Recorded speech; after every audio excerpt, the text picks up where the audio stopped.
No sign of the child.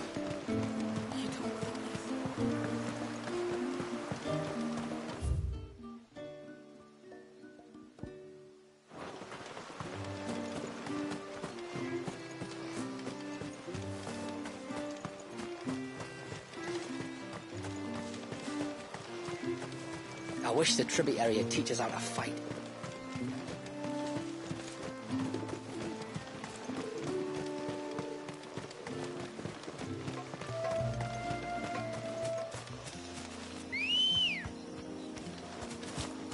Come on. Fly, Ambrosia.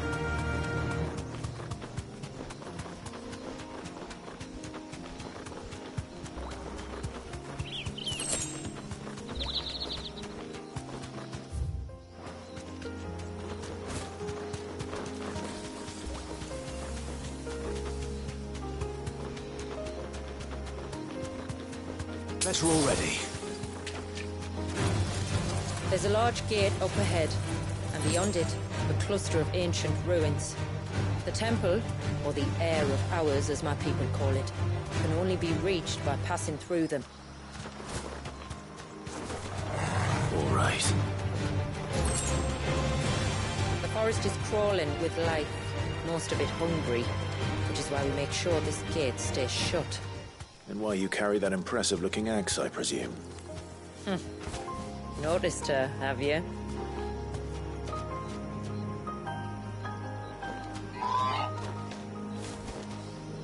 You deserve a rest.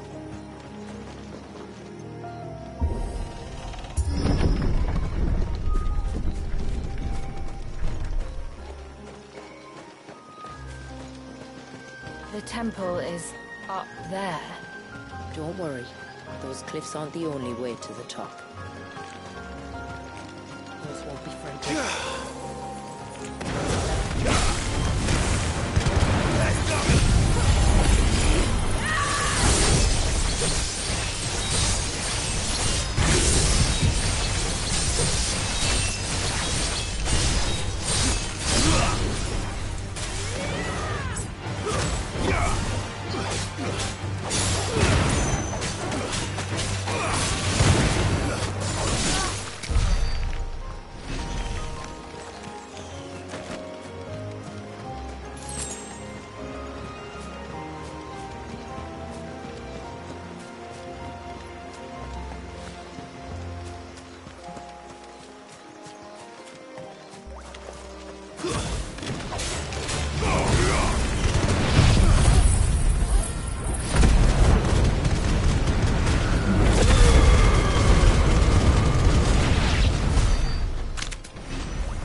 Are these the ruins? Yes. As far as we can tell, they're part of the same complex as the temple itself. To think of all the people who must once have lived here.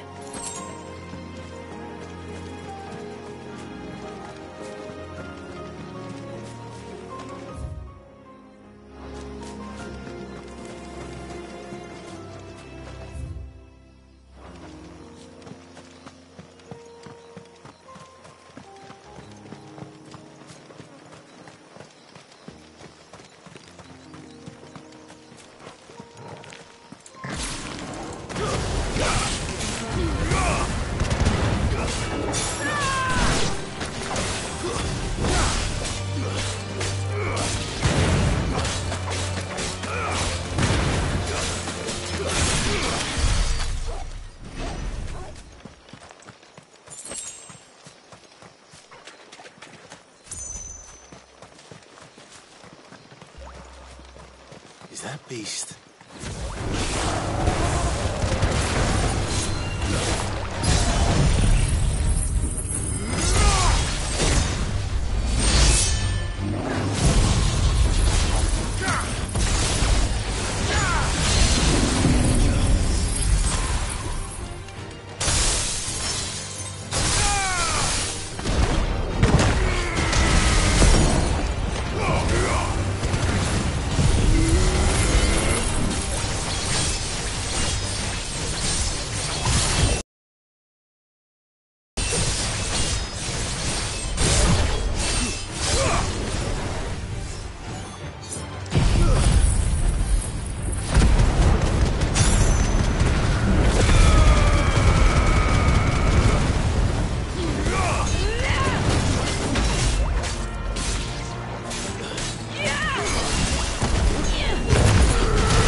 like it isn't only Haven's blacksmith that has an appetite for these things.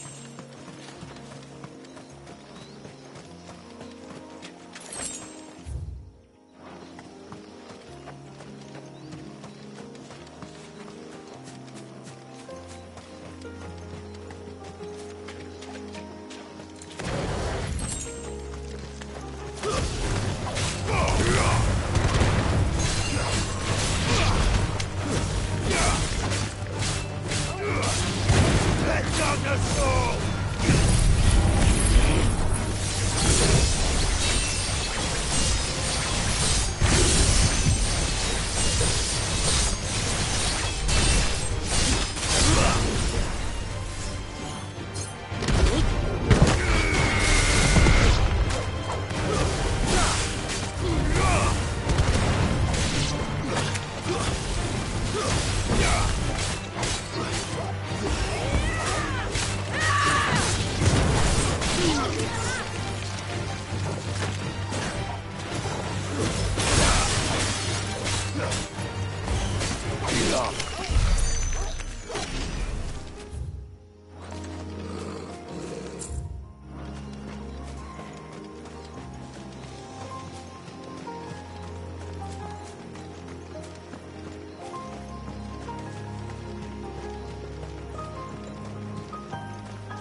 These remind me of home.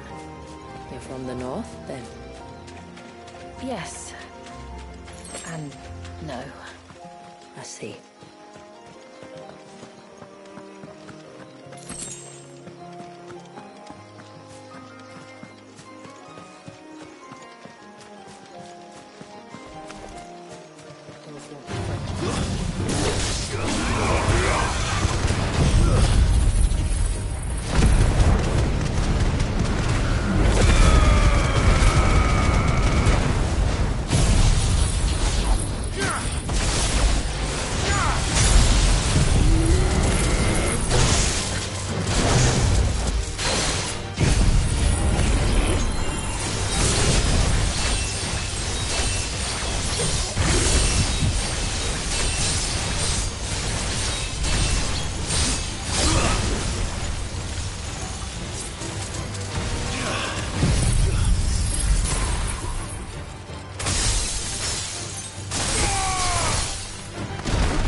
Do you see that cave up ahead?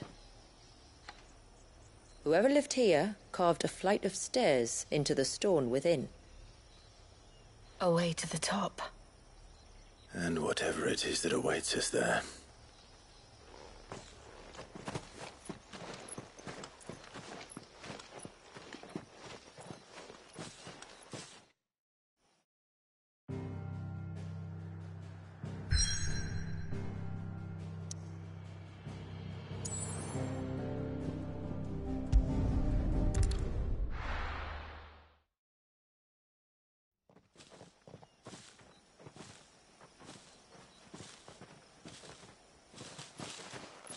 There.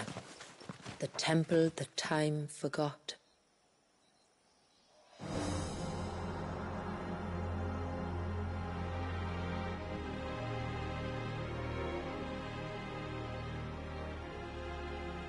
And the Varys inside. Yes. You can see the spell's path from the nave.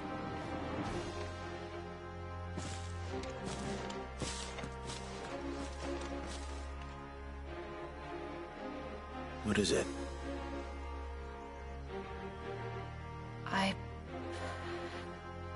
I don't know. It's probably nothing.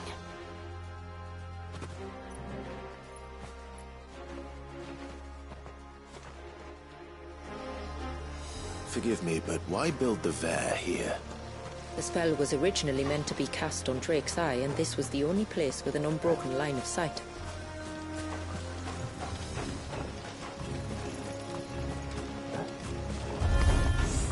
The Tomberries like to think these ruins are their own. They look none too pleased to see us.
Dwindle, theirs seem only to increase, as if they were feeding off our suffering.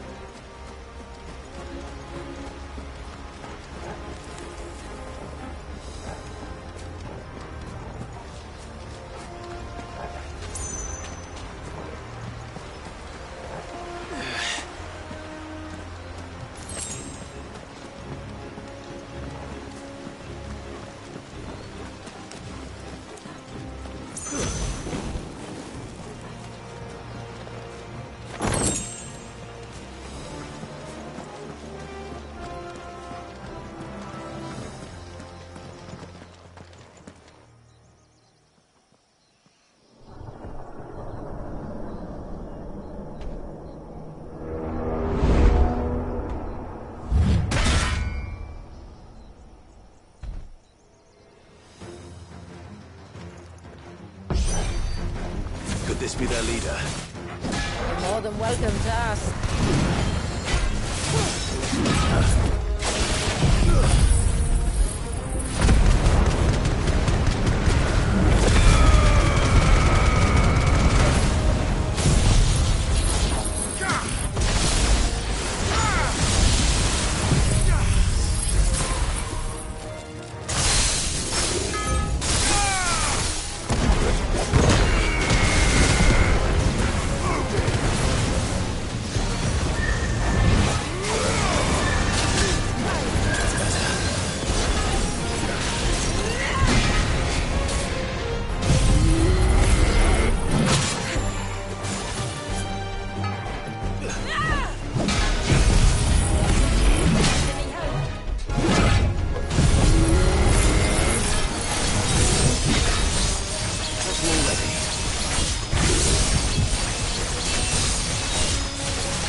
Could have been worse, I suppose.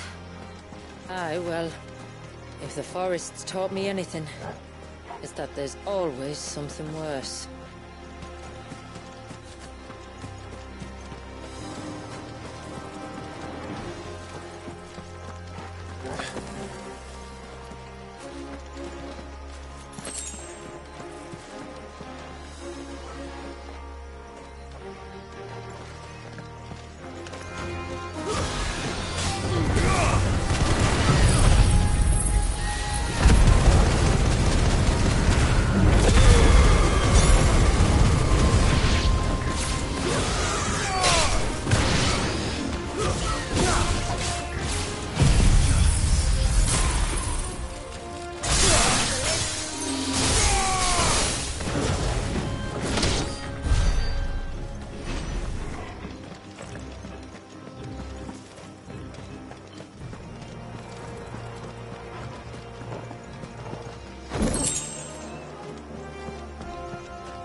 Is that the nave?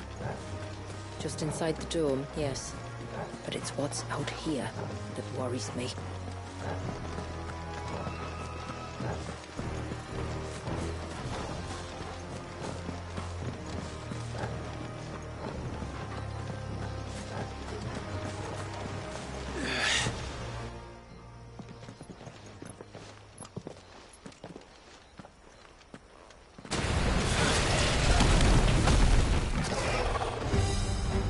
There I was thinking they'd all migrated south. The weaker ones did. The weaker ones. Did you hear that, Sid?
Get back!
Frozen. Just like the surge.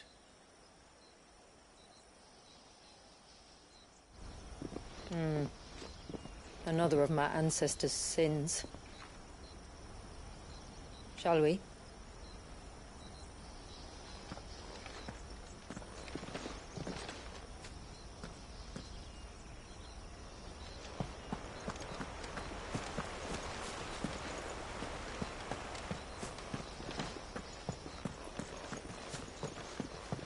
The blue veil shows the extent of the spell's reach. But I can feel its ether from here.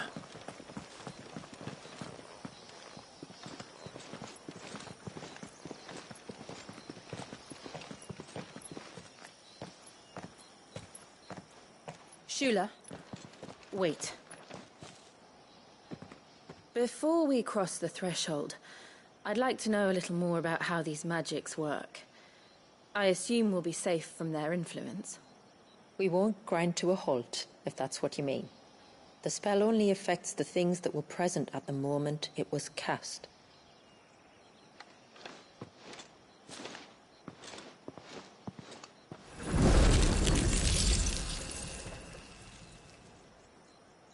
You see?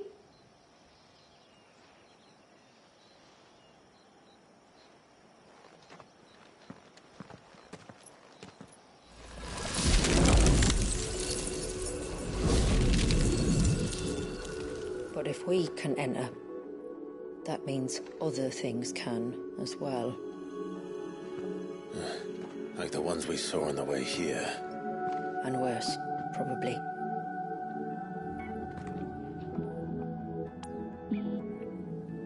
Is this Leviathan's doing? Well, it certainly wasn't ours. When he realized my ancestors were attempting to cast a spell from here, he made to destroy the temple. And almost did by the looks of it.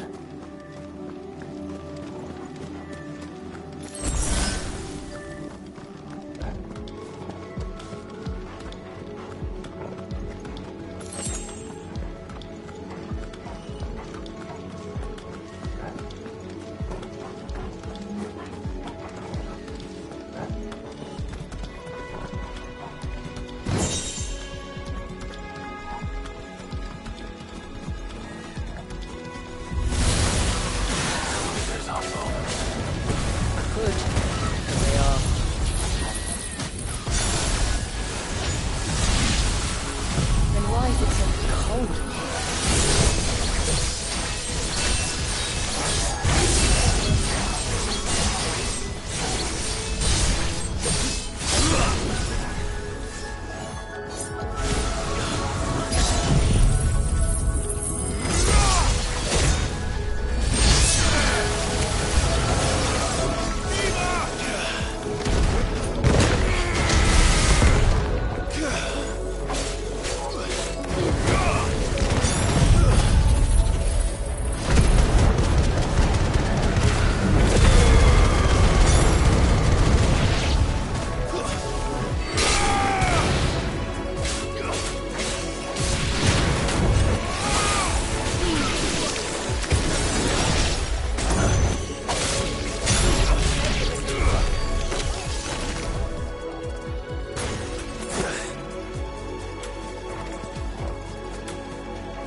tag.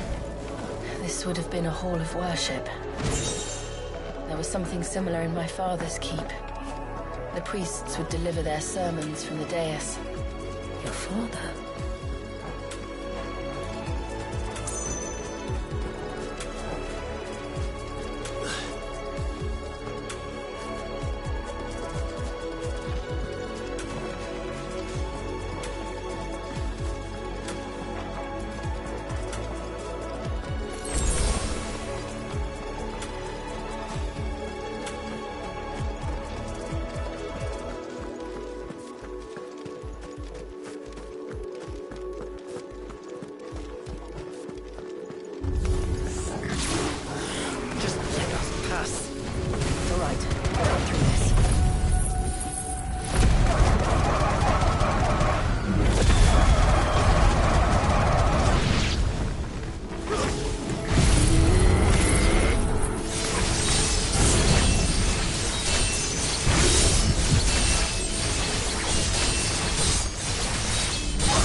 One last climb, then.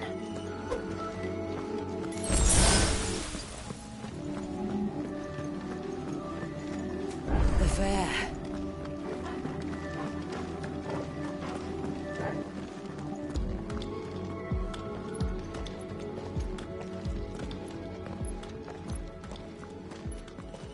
By the founder.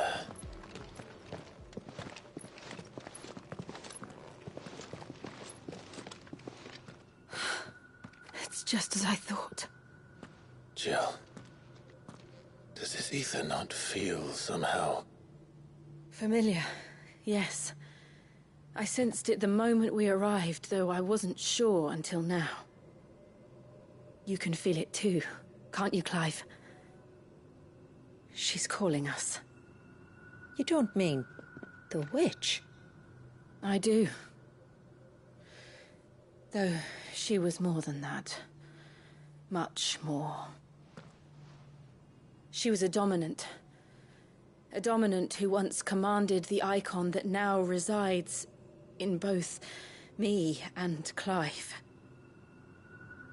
Of course. I don't know why I didn't see it.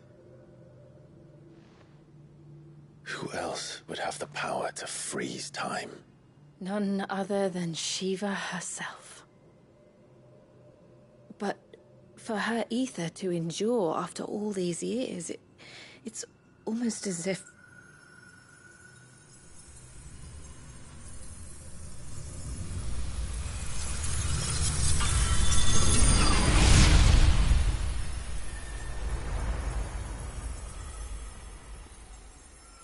As if she shared it with another, just as Torgal shared in my ice.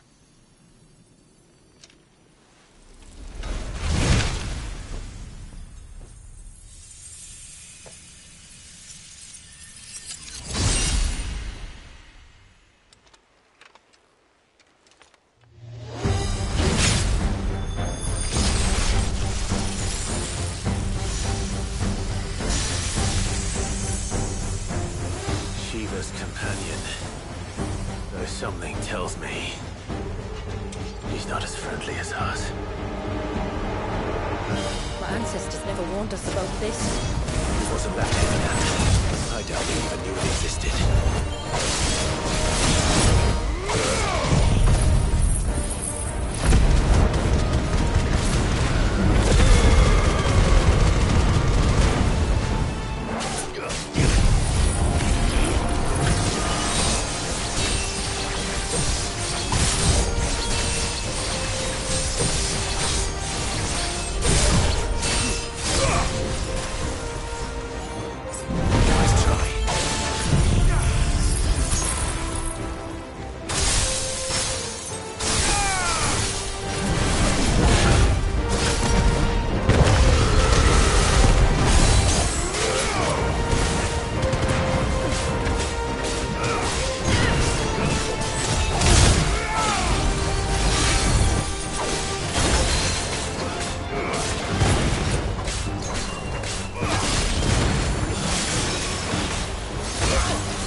Why won't it yield?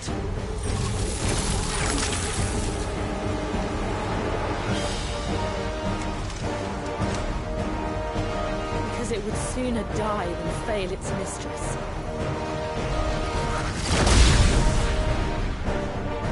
Then it leaves us no choice.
better cut this short.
Now let's destroy it.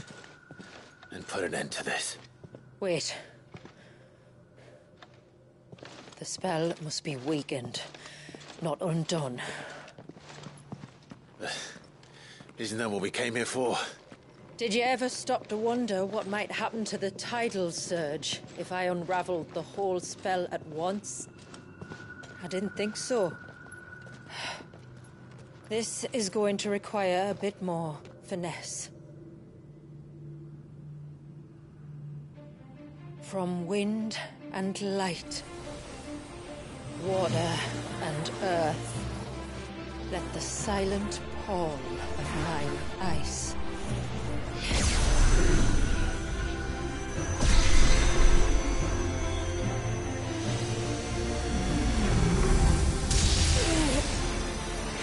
There's too much ether.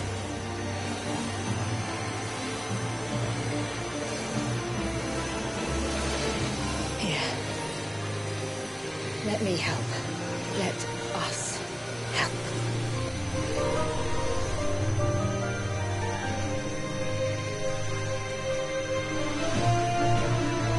Almost.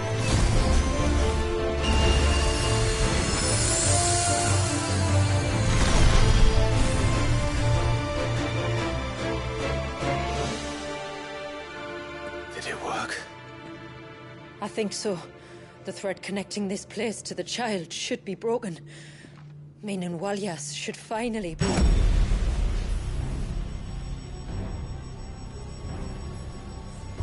Free once more. Leviathan our most profaned fragment, its divinity defiled by the hand of man, its spirit shackled by his hubris, till Mythos came, bringing release. Now, let the sins of man be redeemed by the hand of the servant of God.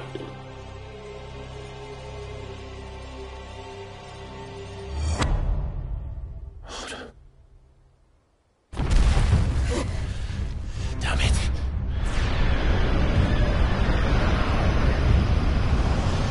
It's happening. Isn't it? It is. What's going on? Precisely what we feared. Leviathan is out of control.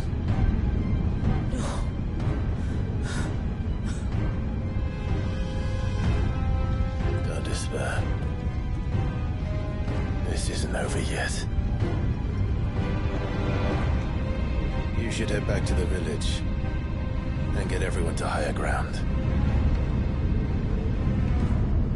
As for the rest,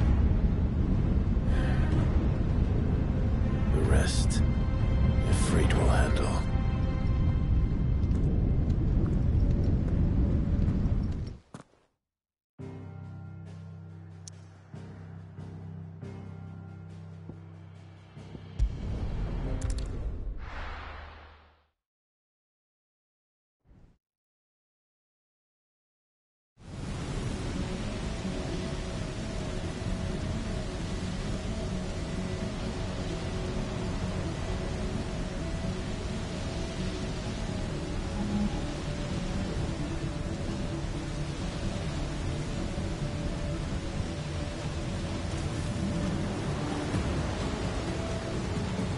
After 80 years of imprisonment, I'd be angry too. But I can't let it end like this, Wallius. It's time for you to come home.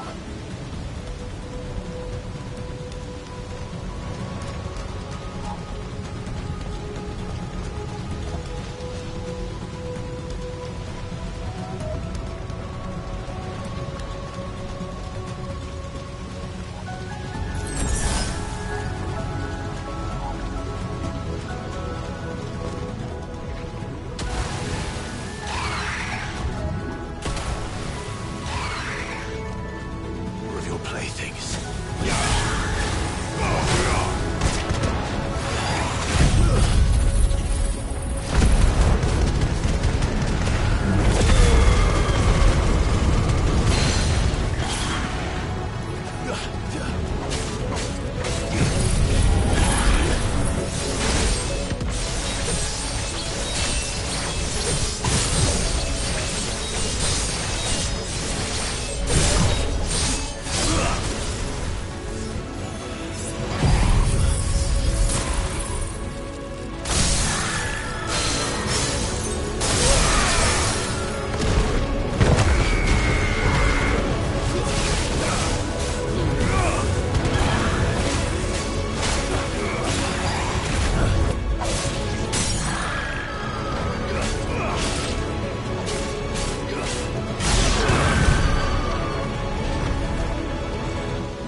Right.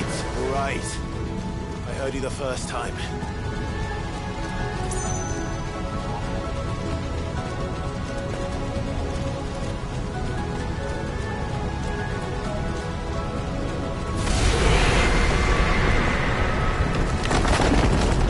I'm not here to hurt you, Wallius!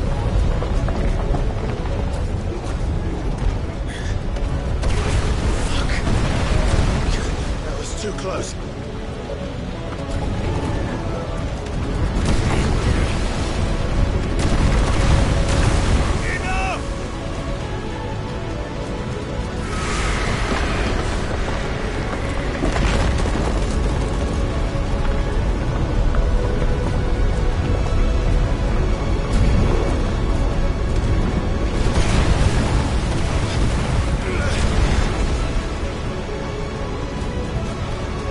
Come on then. No more hiding.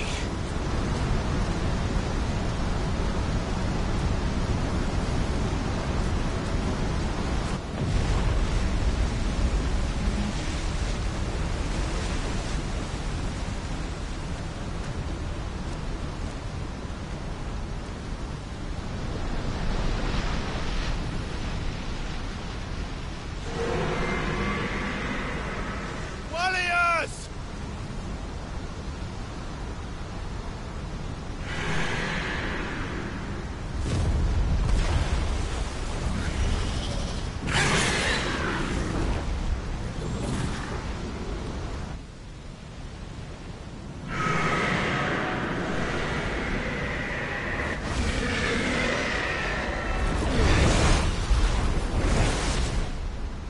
This isn't what I wanted!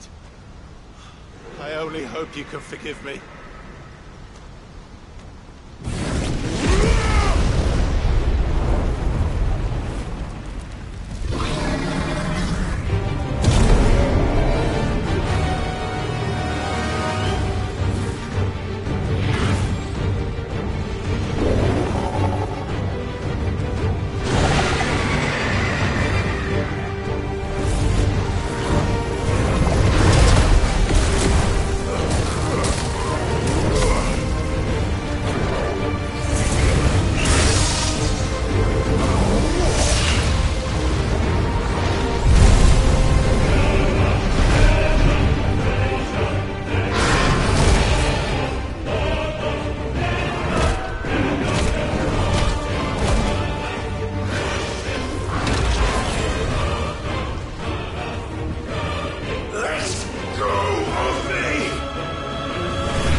Stop!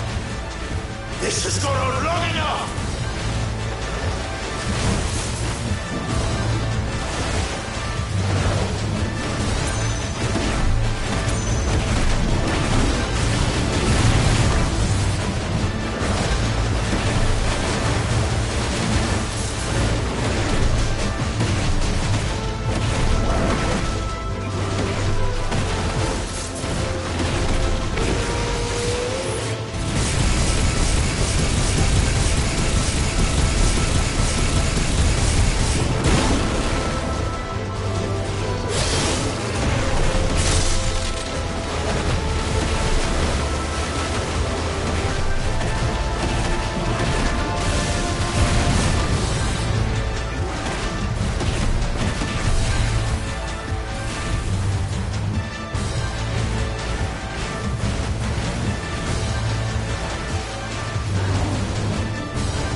The village.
play.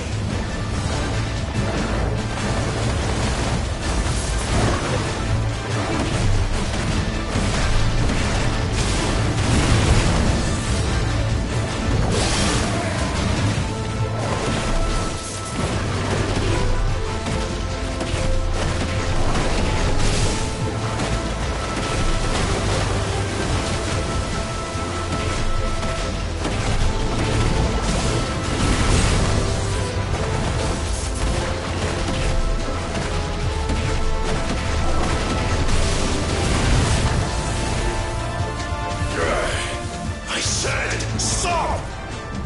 This has gone on long enough!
You're just full of surprises, aren't you?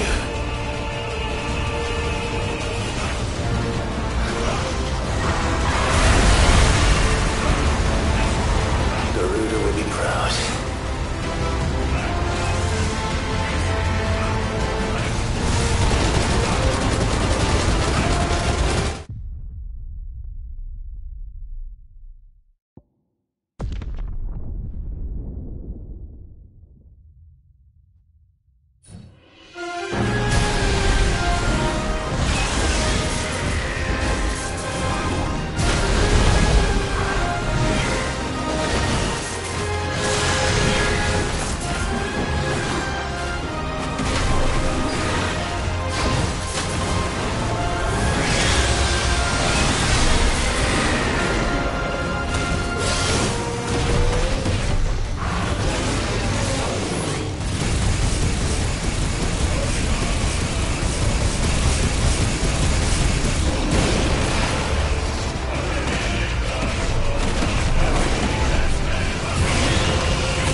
quite a tantrum.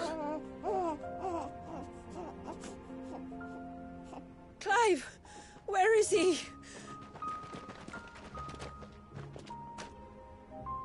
Well, yes.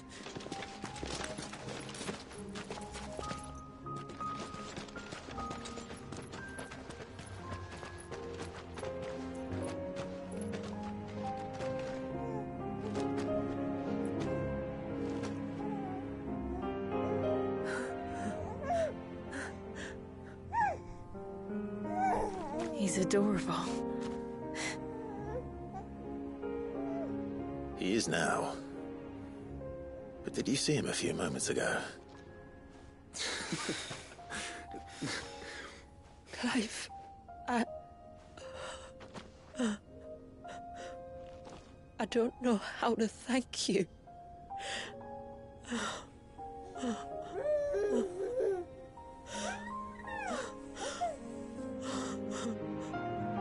It's all right.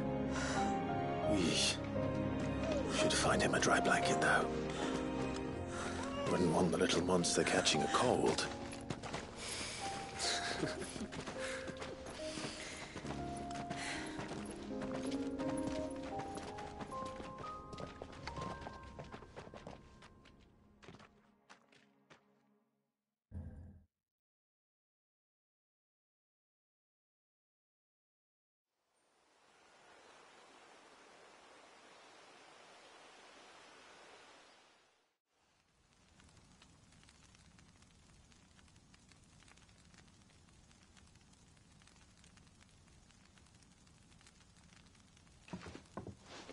There.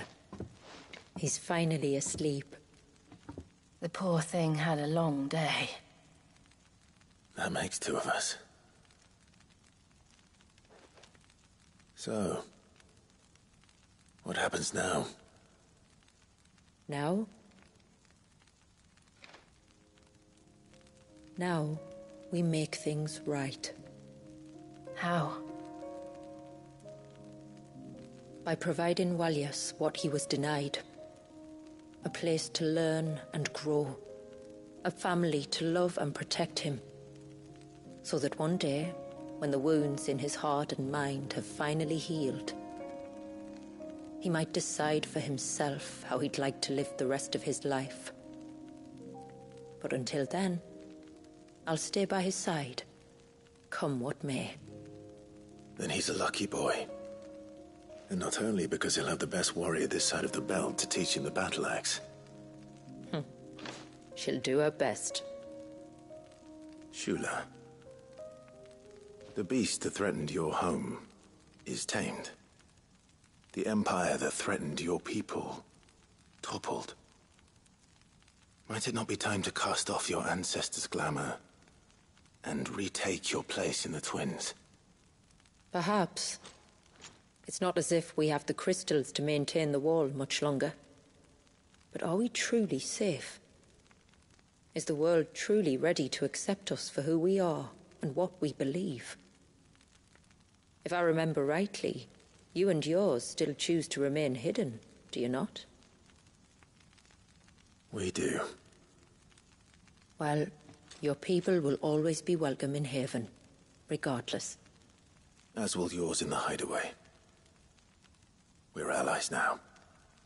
If there's anything you need from us, supplies, food, equipment, do not hesitate to ask. It's kind of you to offer. But we'll manage, just as we always have. Besides, I suspect you'll be needing everything at your disposal if you're going to save the world.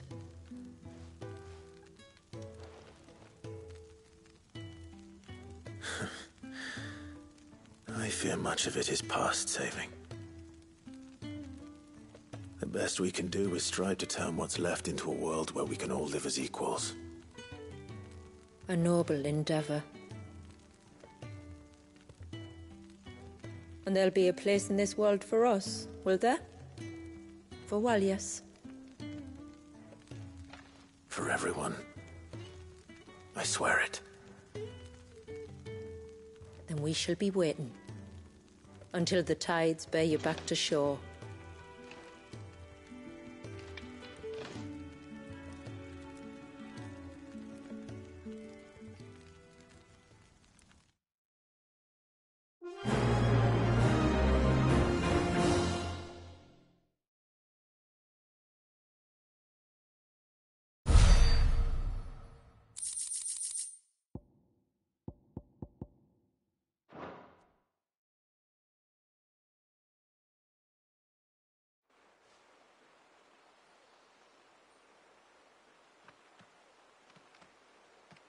Do you think he'll be all right?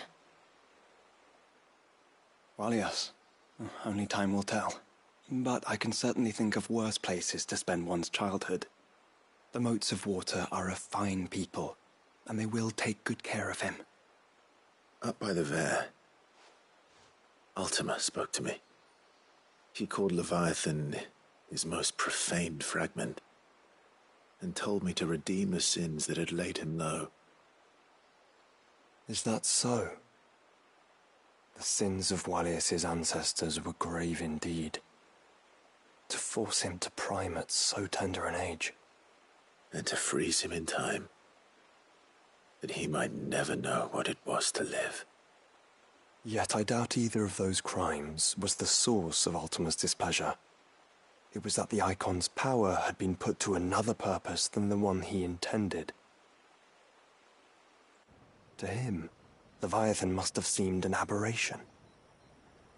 Could that be why Ultima made no attempt to lead me to him? The fear that this profaned fragment might corrupt his vessel somehow. Perhaps. Or perhaps he simply deemed Leviathan surplus to requirements. Having concluded that his vessel might be made to serve his purposes without the full sum of his power. His purposes? There's no escaping them. Even here. Hidden away in Mysidia, the blessing of the crystals proved nothing but a prison. A prison into which Wallius was born, and from which freedom is hard won.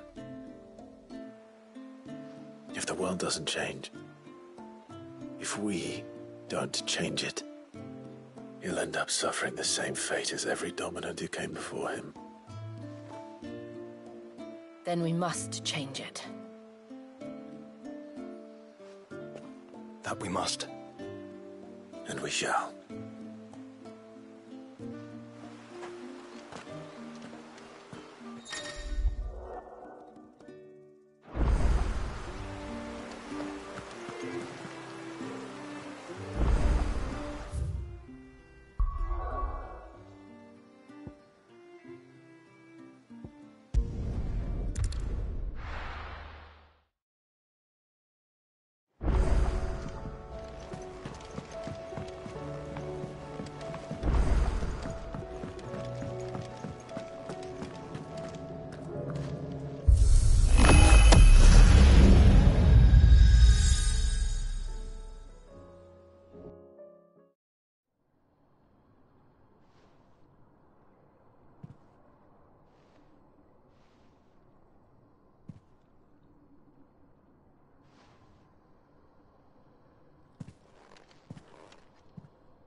What is this? Muthos. You plumbed the very abyss, yet still you hunger. We are impressed. Is that so?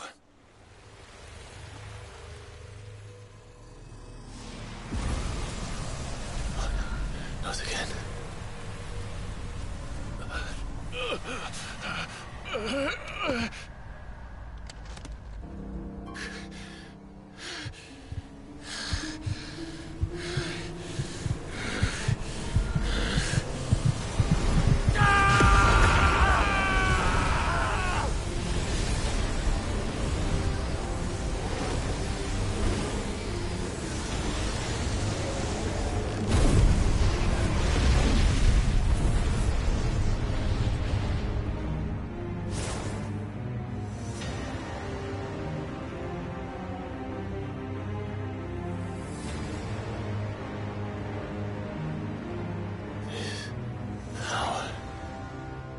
Is ours, and now it is yours. Consider it a gift from us to you, a taste of things to come.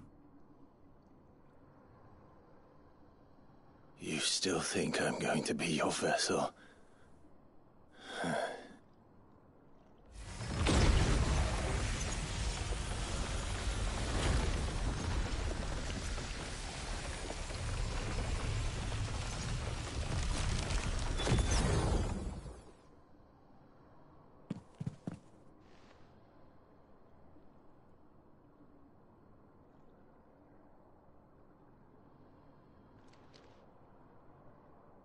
I'll take your gift then, Ultima. Just don't expect it back.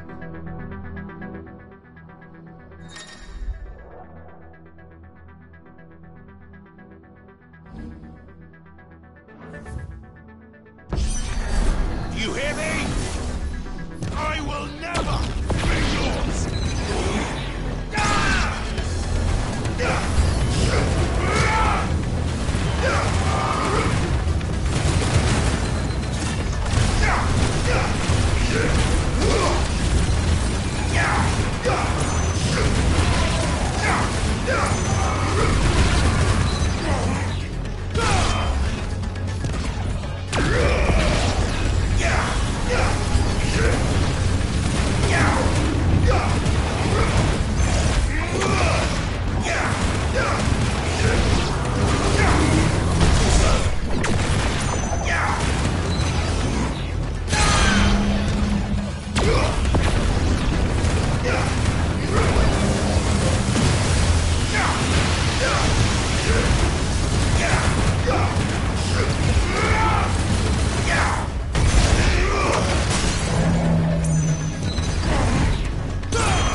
You, who ever rail against our gifts, remain all too eager to avail yourself of them. Perhaps you require more time to reflect.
Yes?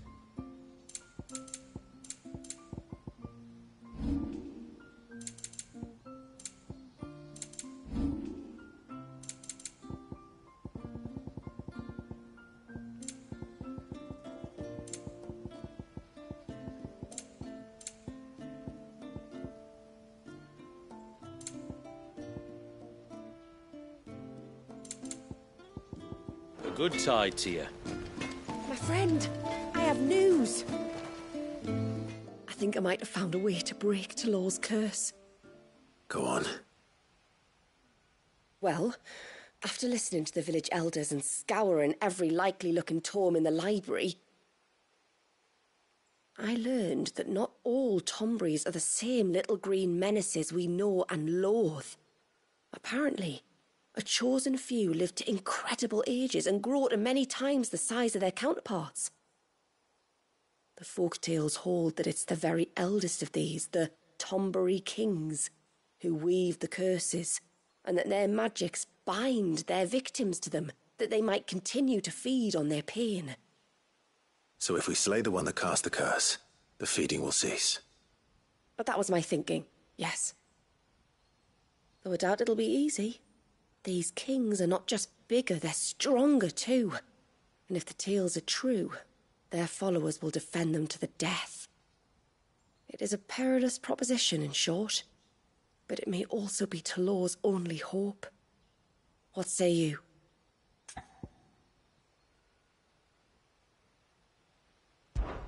I'll do it. Even if killing this king doesn't break the curse, Mysidia will be a safer place for its removal. Thank you. So then, where will I find it? That, alas, I do not know. It must have woven the curse at the altar in Father's Fell, but as to where it is now... Fannet! You were the one asking about Tonberries, right? Because there's a whole bloody army of them out on the cloak. What? But why would they stray so far? And why now? There's only one way to find out. I'll head up the mountain and see what's going on. Right. Thank you. And please, be careful.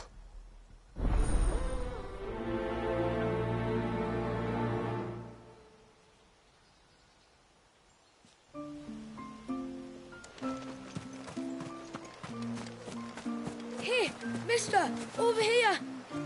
Please, mister, you've got to help us. The village is in danger, and if someone doesn't do something... you should have seen it! Stop. Take a deep breath and tell me everything. Starting with your name. Sorry. My name's Eirik. When you went up to the Heir of Hours with Miss Shula, well, I followed you.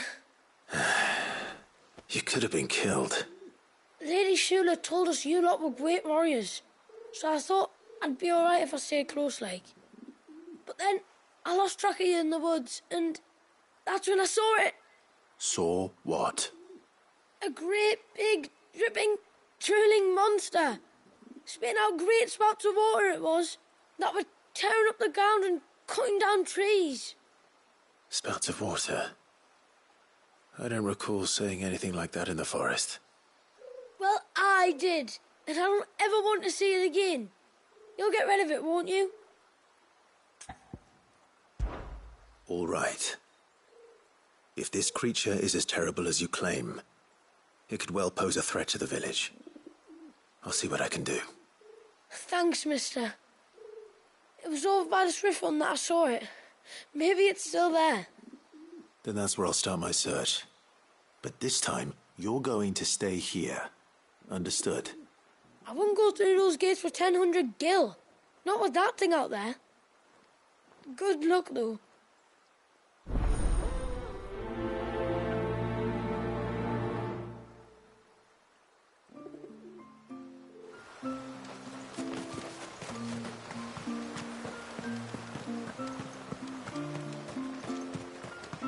I heard the tributary can send an ibex from a foot. And then I dreamed I saw this. My lord, might I have a moment of your time? I would beg of you a service. Certainly. What is it? It's a long story. But before we get to that, would I be right in thinking Lady Shula told you about the witch from the north? Yes. She said that your ancestors found her here, and that it was she who taught them the spell to stop time. She was like Walius, you know. A dominant. The Warden of Ice. My great-grandmother suspected as much. She cared for the poor woman when the end was near. And it was she whose duty became to attend her grave. A duty that was passed down to me. I see. And the service you would beg of me? Well, until recently, the path to the grave had long been blocked by a fallen tree. But when our woodsmen finally found time to move it, we quickly realized it might have been better had they not. On trying to clear the rest of the path, you see, we discovered that a flock of bloodthirsty beasts had claimed the cliffs beyond. None of us was a match for them. But you, my lord, have proven your strength many times over. Would you drive them away for us?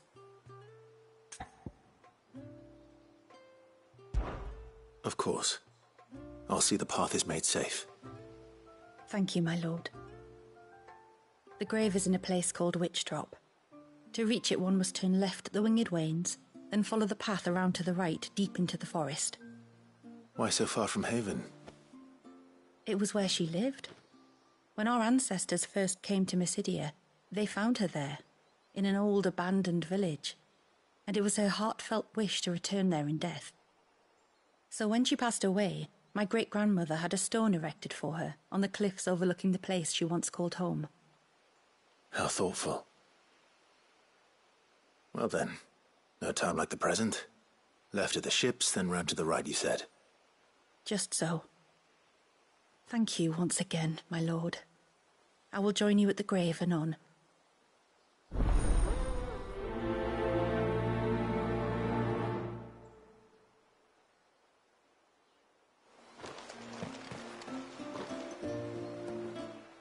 You wouldn't happen to have some time on your hands, would you, Clive?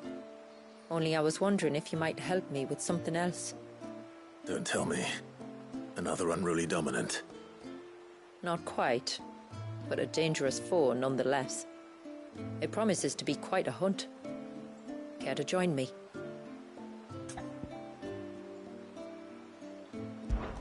All right. Tell me about our quarry. A fiendish, cold-blooded beast known as a Givra. Normally, we leave such animals well alone, and for good reason. But I have an even better reason to want its tongue. Its tongue? If you'll permit me, tributary, I can explain. Certainly, Yamila.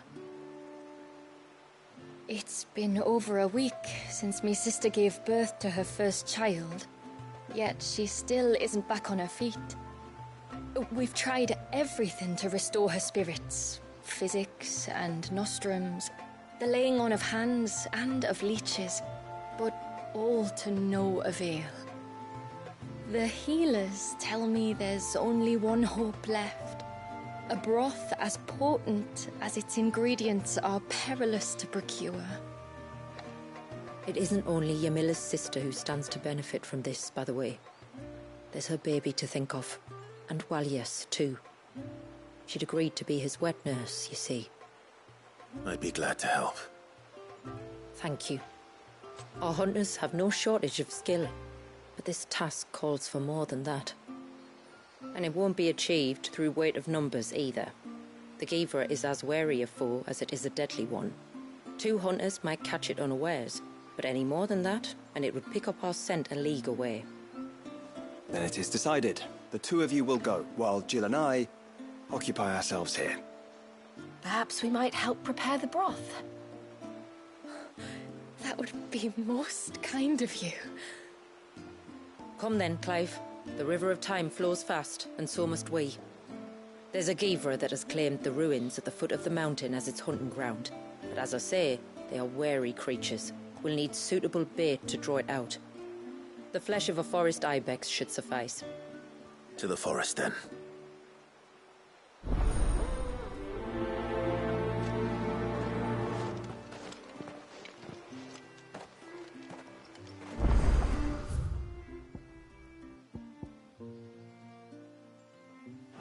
There's nothing that Givra loves more than a fat haunch of ibex. There speaks the voice of experience.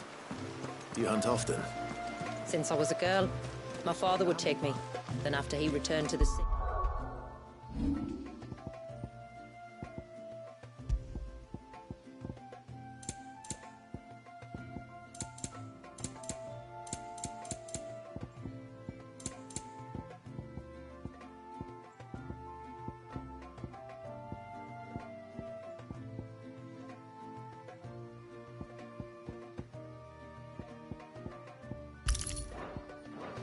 Yamila's father. Our families have always been close. Even if her sister wasn't Walius's wet nurse, I couldn't stand by and watch her suffer.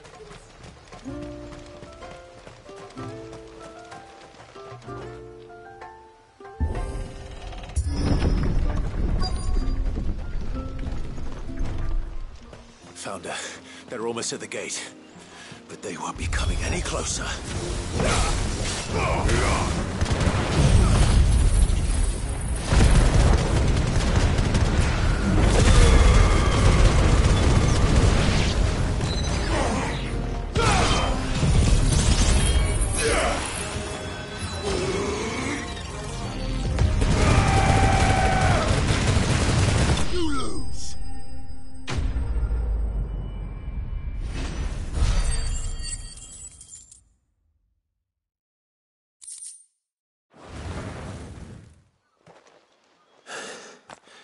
That should buy Haven some time, at least.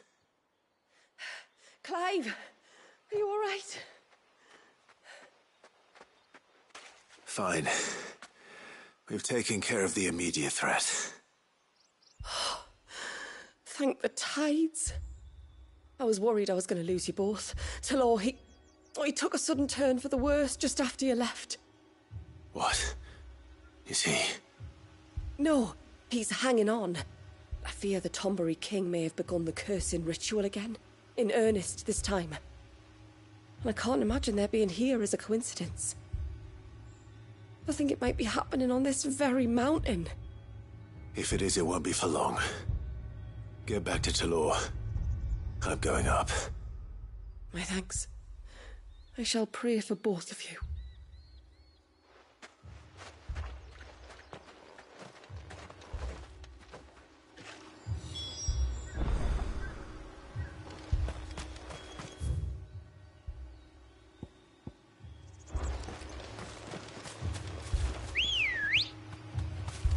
Good girl.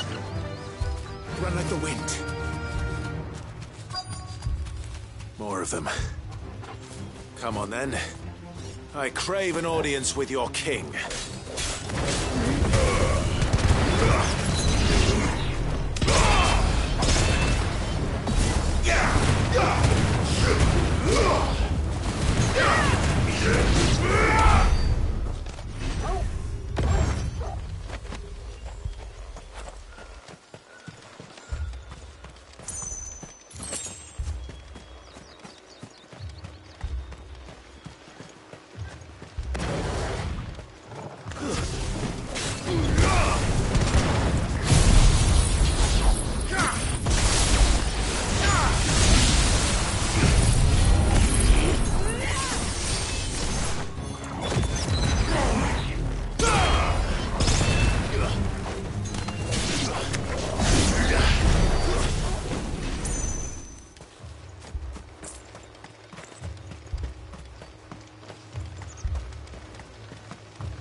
Another group.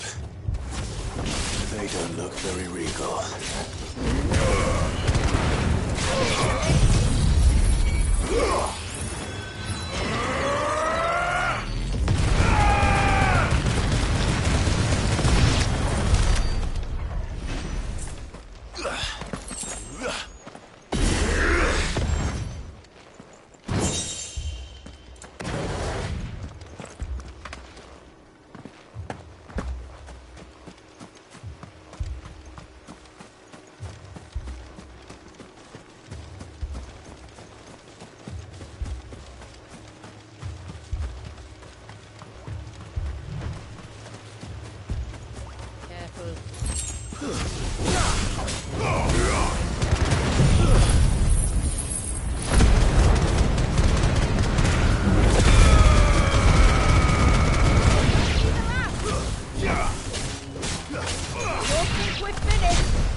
friendly.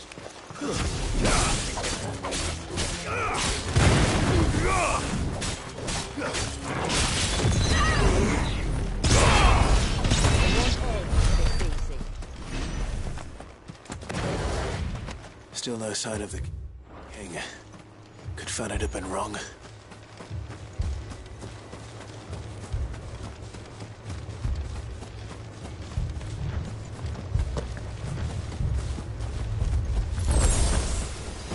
There's dozens of them. The king must be close.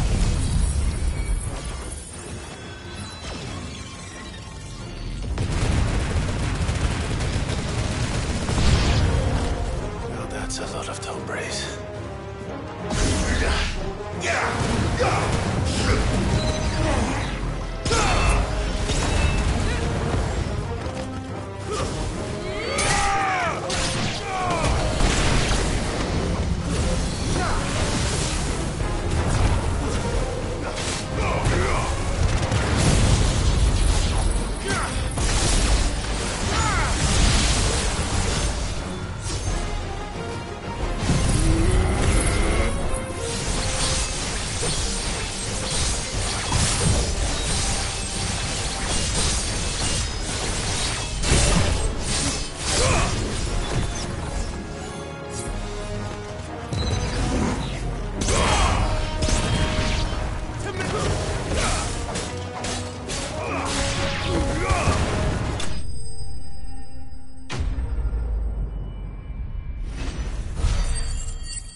Looks like that's the last of them. Out here, anyway. But beastmen do like dark places.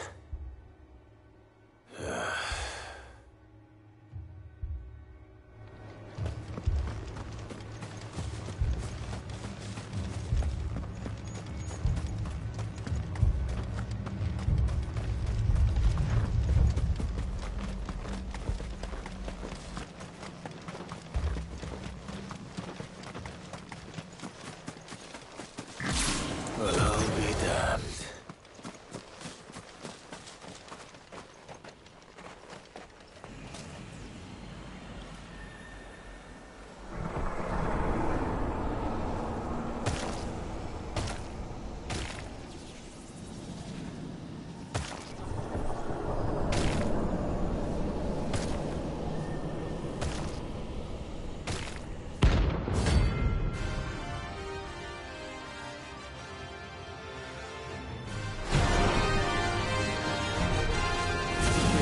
A crown. Sorry, Your Majesty, but your reign ends here. Too slow.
slow.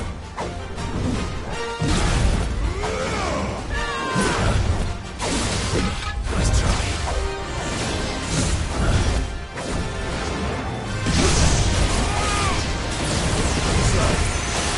Slow. You're finished.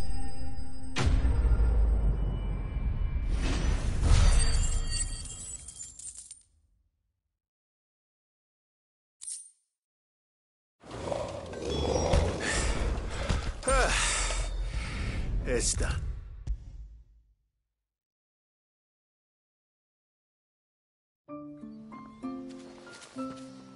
Clive!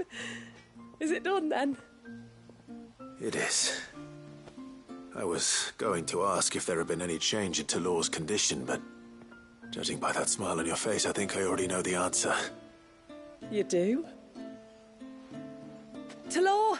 He's back!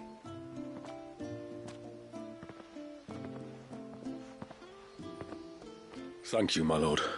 I can never repay you for everything you've done for me. I owe you my life. I'm just glad the curse is lifted. There is one thing I'd like to know, though. If you don't mind my asking. What made you seek the Tombury's help in the first place? Oh, that... well, you deserve to know. It was years ago now, back in my trading days. The Sons of Greek arrested me in Oriflamme, chained me up in a lightless cell with a great sword hung over my head, ready to fall if I didn't confess. Though they never said to what. I didn't, of course. So eventually they just let me go. And I never told a soul. Tried to forget it ever happened. But then you came along and the sight of your sword brought it all flooding back. I couldn't sleep, couldn't eat, couldn't hardly breathe, and I thought that if I gave my old chain to the Tomburys, maybe they could take all that pain away. All that anger. But it only made it worse. Oriflamme has fallen. And the men who tortured you likely fell with it. If only I'd known, I might have spared everyone a lot of trouble. I'd convinced myself that you were like them, that all outsiders were the same, but you're not. Far from it. Thank you, son. Thank you.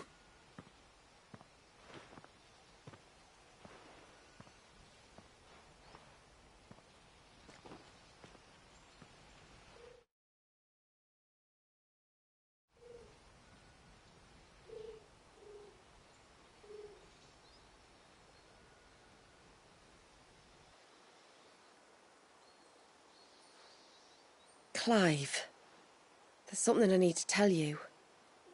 After we parted ways on the path to the cloak, I went straight back to Talor and explained to him what you were doing on his behalf.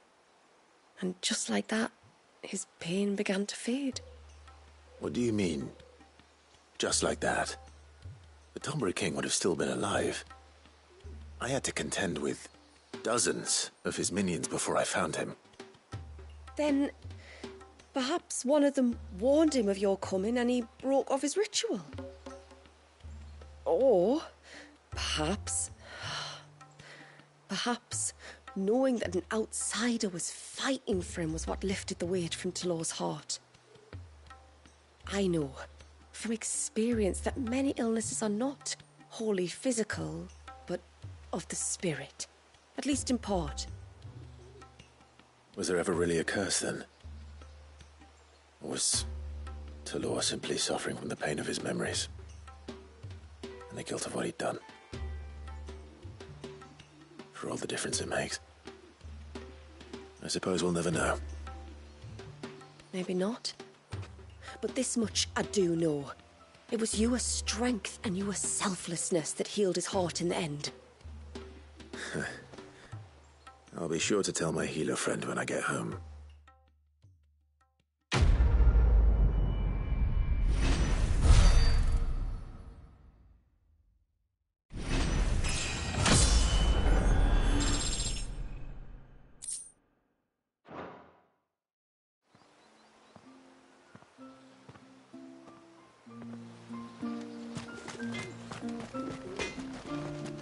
What is it you want?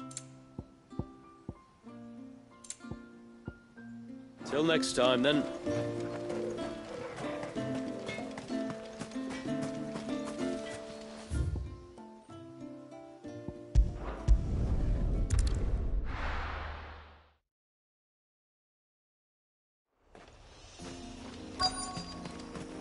Is that the hunter?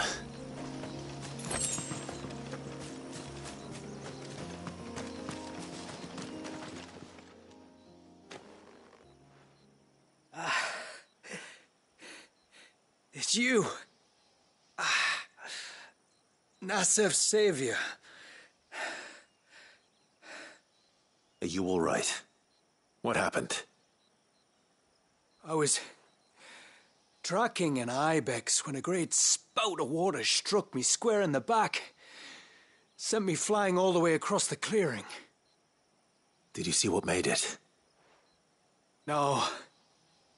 All I heard was a noise. An ear-splitting din.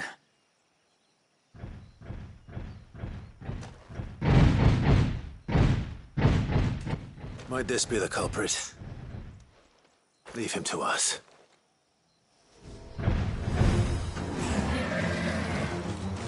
You've caused enough trouble.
Well, that wasn't too bad.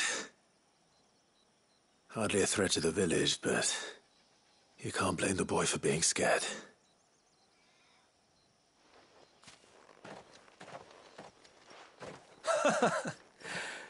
You made that look a lot easier than it was. Do you think that was the beast which attacked you? That thing? Not a chance. Would have heard it coming a league away. And the blast of water that hit me was beyond anything an Archelon can manage. Oh. A boy from the village sent me in search of a beast that could conjure such things, but...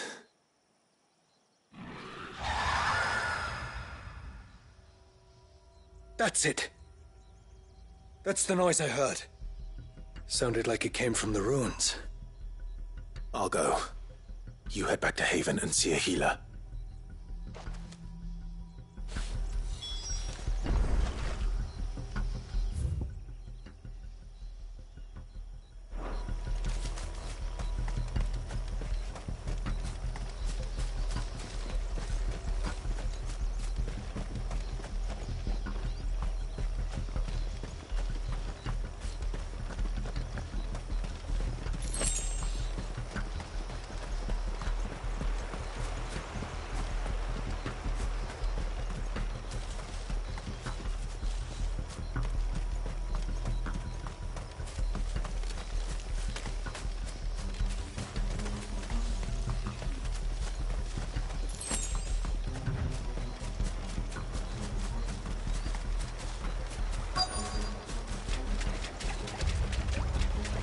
What do we have here?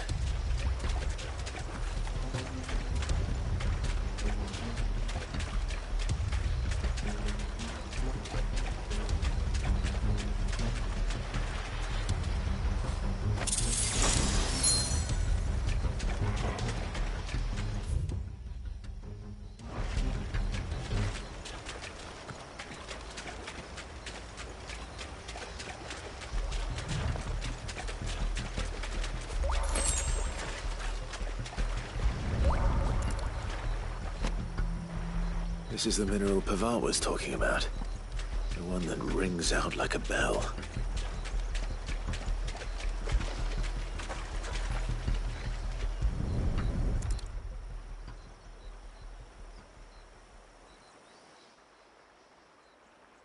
Found her. Something's been busy.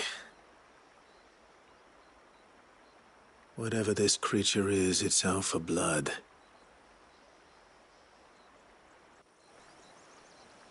But it's not having ours. Stay close, Torgal.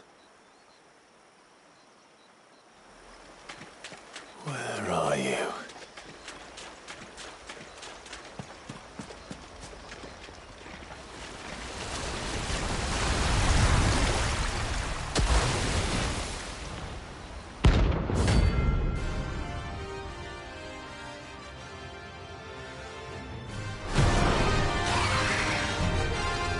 Fragment of Walius's rage.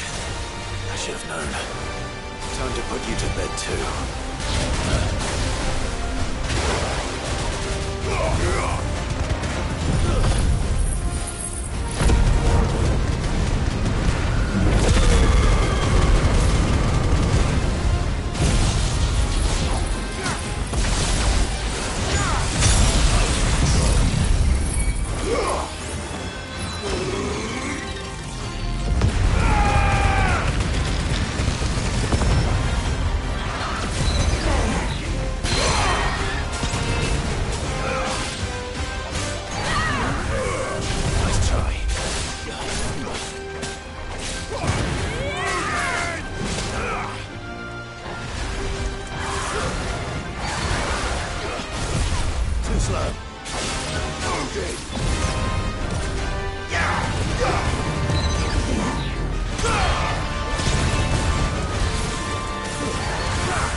Fingers crossed that's the last of them.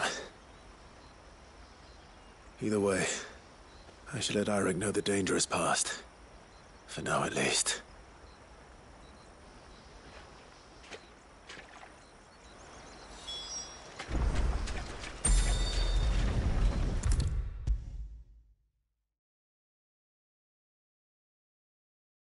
How many times do we have to tell you? You're back! So? Did you find the fiend that attacked me and young Eirik here? I did. It won't be troubling you anymore. Yes! I knew you'd get it. Only because you warned me of its existence. Not that you should ever have learned of its existence, but all's well that ends well, I suppose. What was it, anyway? A manifestation of Leviathan's power. When we visited Wallius in the Surge, he was angry and afraid. The Icon summoned these creatures for his protection. Though why one would be wandering the ruins of Riversmeet, I don't know. Maybe it was looking for his mum. That's where she died, isn't it? The Falls. The Falls? Aye. When they took her baby, she threw herself off the top. We go there once a year to pay our respects. The whole village. An Eggy is a part of its master's spirit, but Wallius wouldn't have been aware of what had happened to his mother, would he? Well, either way, you did us a favor putting that thing to rest. Us and Wallius. Thank you. Aye. Thanks, mister.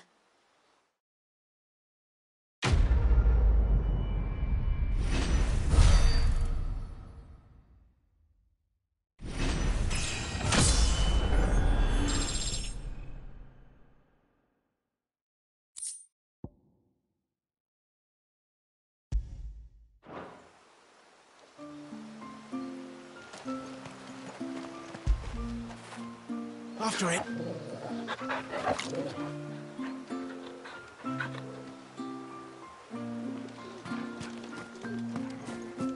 I'm so sorry for all the trouble I put you to. What is it you want?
This should be the path to Witchdrop.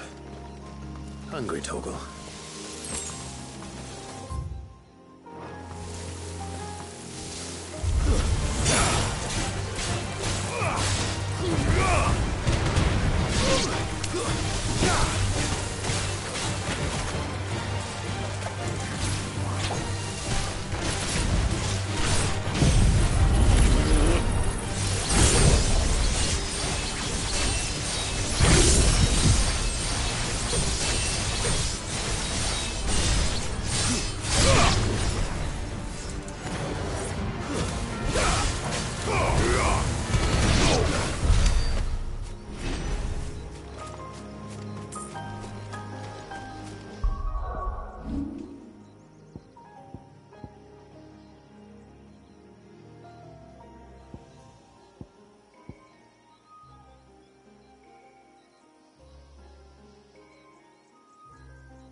a welcoming party.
Looks like that's the last of them. Now, where's the grave?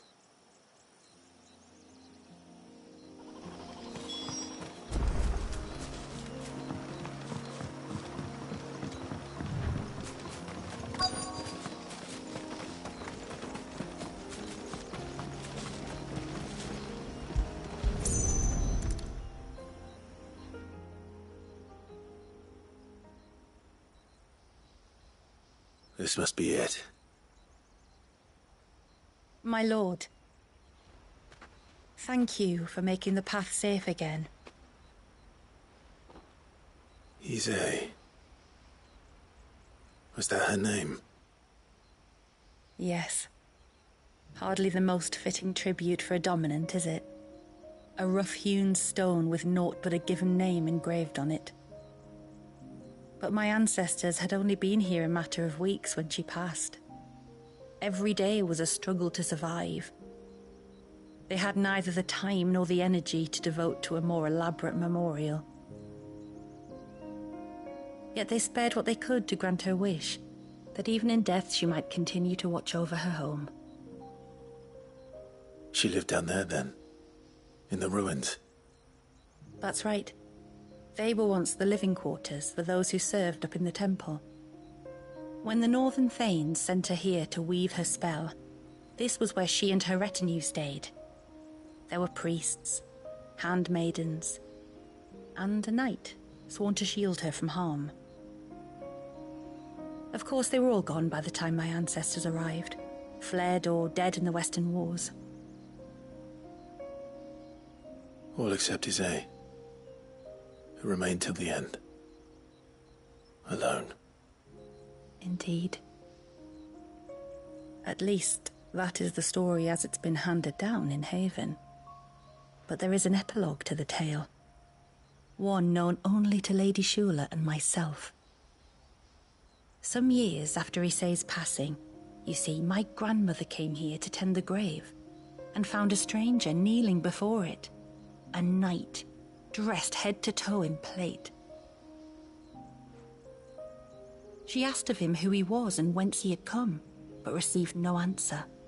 The only words he spoke were, "Tell me true, whose grave is this?" So she told him of how her people had met and cared for Issei, and how she had died.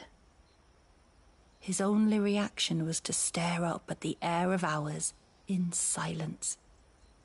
Then he left, never to be seen again. You said he was wearing plate. Was it black and gold? Do you know something of him? When we went up to the Air of Hours to unravel the spell, we were set upon by a shade in the shape of a knight in full plate. It manifested in front of the Vare, and in its ether, I felt Shiva, the witch. You think this may have been the same man my great-grandmother met? Issei's knight? I don't know. Maybe. All I can say for sure is it was intent on protecting her creation. Or perhaps her spirit? What remained of her ether, preserved in the Vare? Perhaps his spirit too became enravelled in her spell, frozen in an eternal vigil. Till we ended it. If the shade you fought was Issei's knight, then ending it was the greatest gift you could have given him. Now he can return to the sea, to be with his lady once more. And if his spirit should ever return here to visit her grave, I shall ask his name, that I might carve it in the stone next to hers. That they might be together. Once and for all.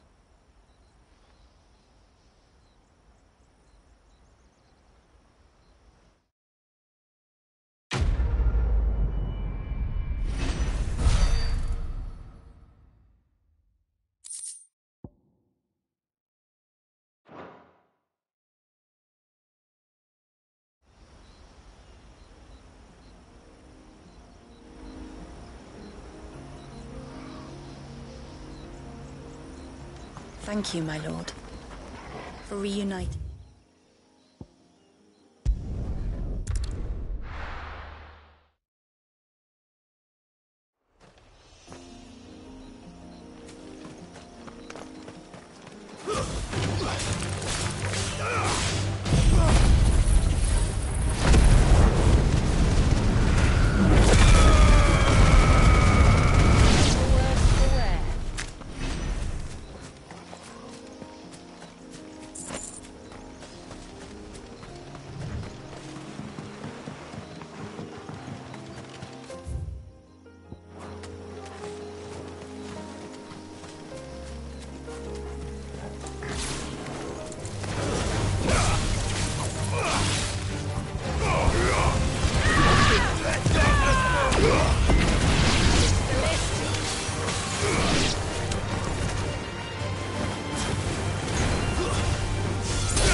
Will do nicely.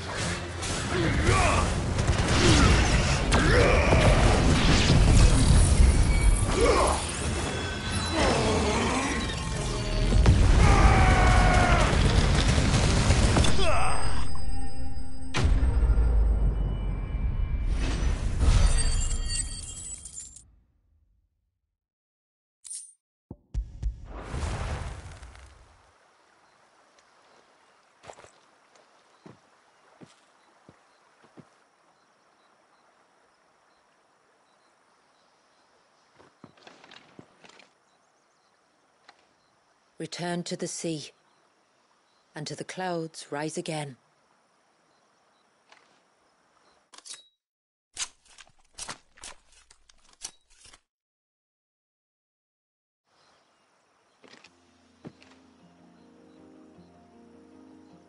We have our bait then. What next? Next, we pay a visit to the Dark Gate to pick some local weed. It'll help disguise our scent.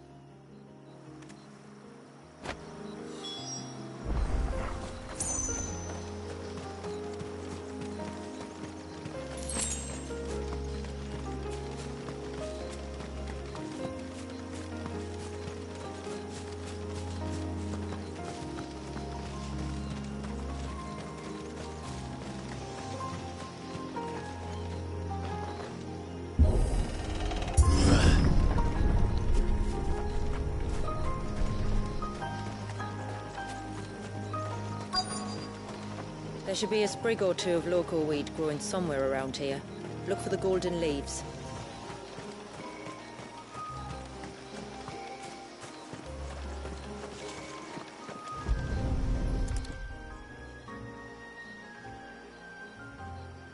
Is this it?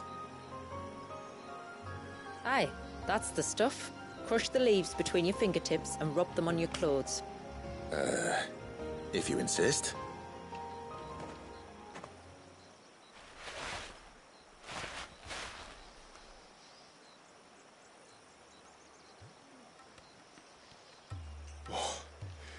You could have warned me about the smell. Like corruption, isn't it?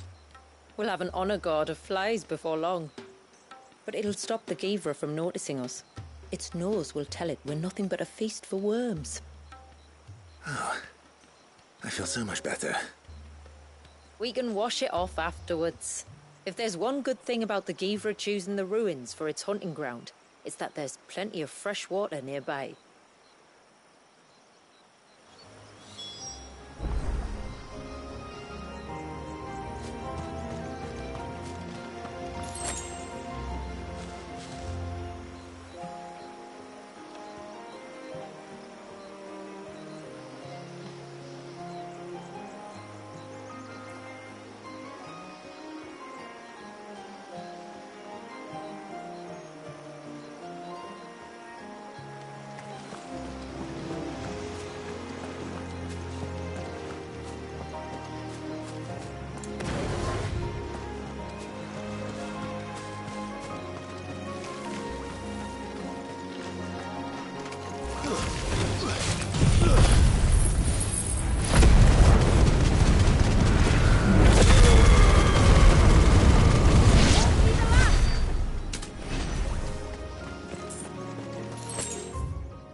Where should we lay the bait? Givers are creatures of habit. Look for some sign of its passing. It's sure to return to the same place sooner or later.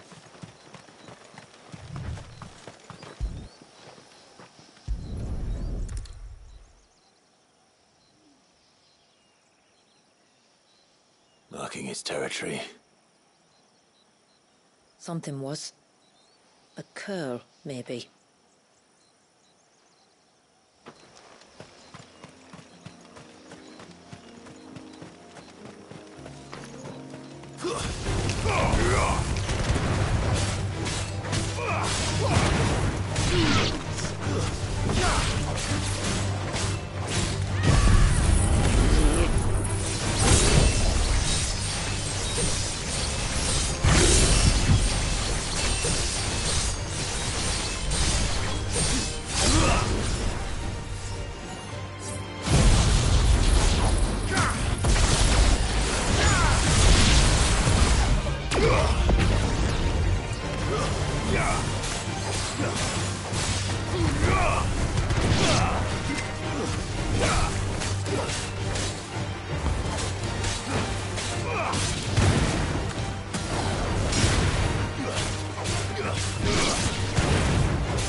Tracks. But I assume they're too small to belong to a Givra. You're right. They're barely big enough to belong to a Givra's breakfast.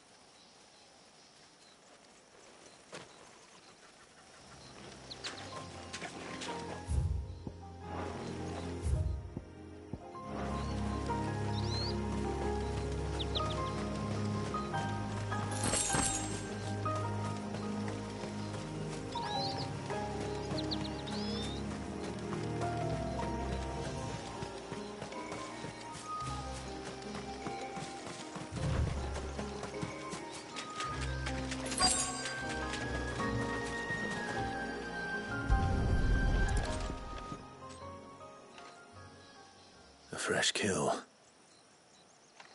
But not a Givra's.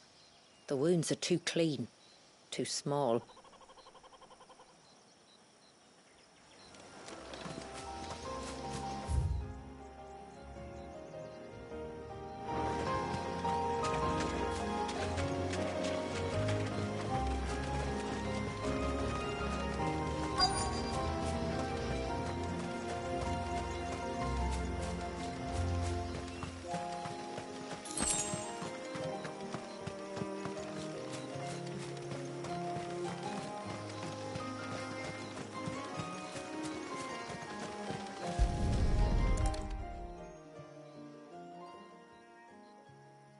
These look like a predator's tracks.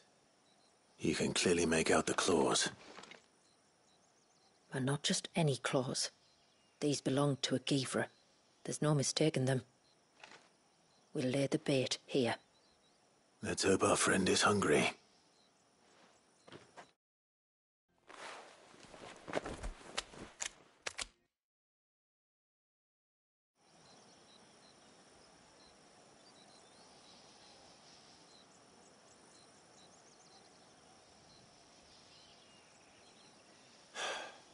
Still no sign. Patience, Clive. Hunting's not something you can rush. Have you stalked these beasts before? Once. Givras are fast, so the job called for a bearer. But even with my knack, it was a close-run thing. Not many leaders would take such risks for their people. Says the man who battled an icon to save a boy he barely knew. It is the way of the moats of water to use what gifts we've been given for the good of all. And I gather it's your way too. It was Sid, the man whose name I bear. He fought for his people and their future with every fibre of his being. And I'm just following in his footsteps. In many ways, you remind me of him. Me? You're confusing daring with desperation. Quiet. Something's coming.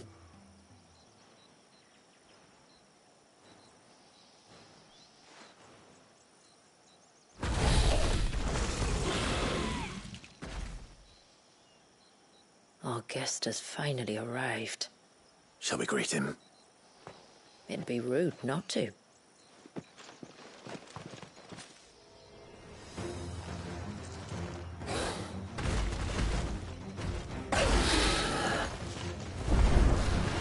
Don't let it escape. Too slow.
You weren't exaggerating when you said they were dangerous. They're forces of nature, all right. And with this one's passing, the river of life has calmed.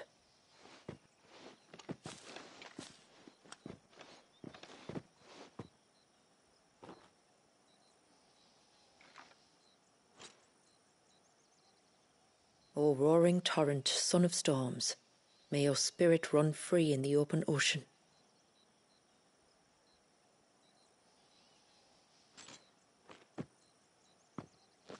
This flesh I claim, that your gifts might rain down upon us this day, and our river flow in spate once more.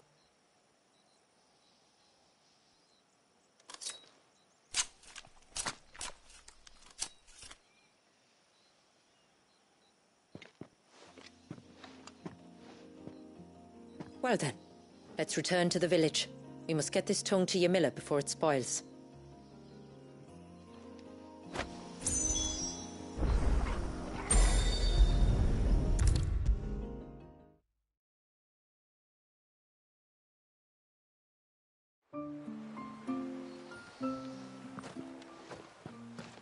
Tributary, my lord.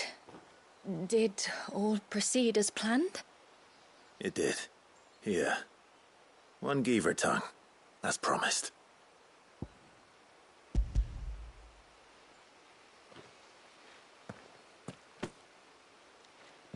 Oh, thank you. I shall add it to the broth at once. By your leave, tributary. If there is anything else that we can do to help, you need only ask. No, no.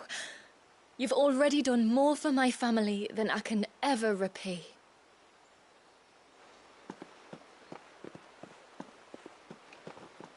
Just as you have, Clive, for my family. I only regret that I have nothing to offer you in return but my gratitude. It's more than enough. Besides, I'm no less grateful to you. For what? For welcoming my friends and I into your midst. For showing us how your people live. For reminding me that the world we strive to create, where bearers can live alongside their fellow men in peace and comfort, is no mere fantasy. I'd hardly call it comfort. Every day is a struggle. Though we do at least struggle together, it's true. As must we all. I only ask that you remember the cost of using your gifts as a bearer. I know that you feel it's your duty to do whatever you can to help your people. But you have a child to think about now. And Wallis has lost enough. I shall bear that in mind. That's all I ask. Oh, and if there is anything else that we can do to help, well, you know. Thank you. Truly.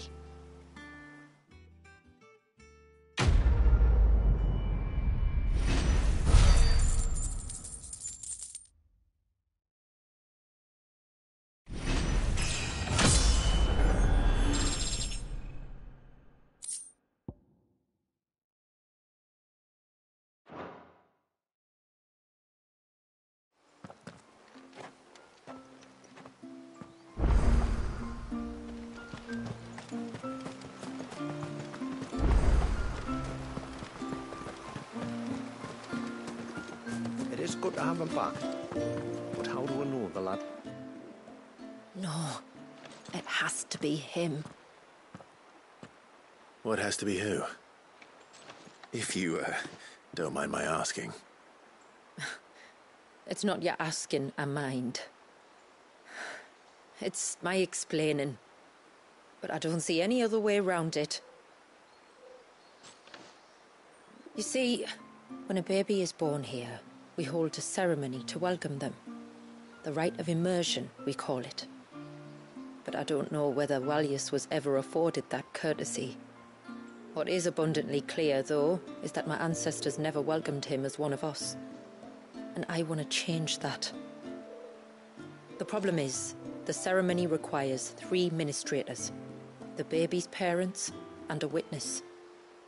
As tributary, the role of witness would normally fall to me, but being Wallace's closest living relative, I must play the role of mother.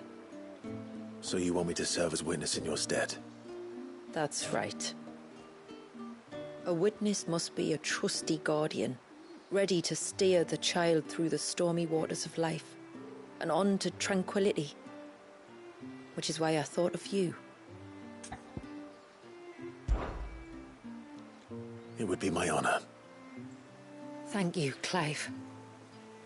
So, if you will serve as mother and I as witness, who will take on the father's role? I have a younger brother. He should be making ready for the rite as we speak, though whether he is or not. Let me introduce you. Please do. If he's anything like his sister, I'm sure we'll get on famously. I'll bid him come to the Witten Hall. Will you wait for us there? Gladly.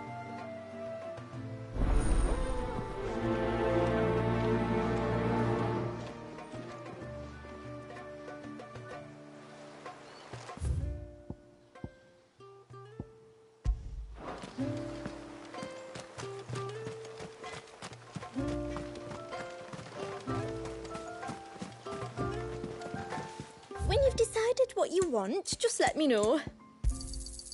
Here you are. Well, if you're sure you need it.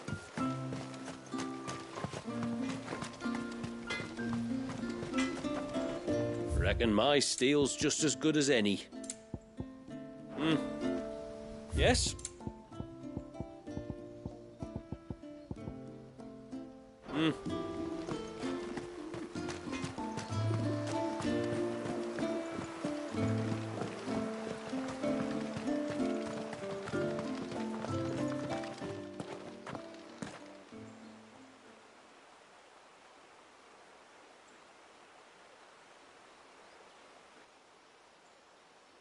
Clive, my brother. If it isn't my old mate Sid! You? So you do remember me, even stripped of my cunning disguise? I'm touched. You two know each other. My friends and I crossed paths with your brother on our hunt for the dusk crystals, during which we saved his life. 3 times, was it? 3, 4, who's counting?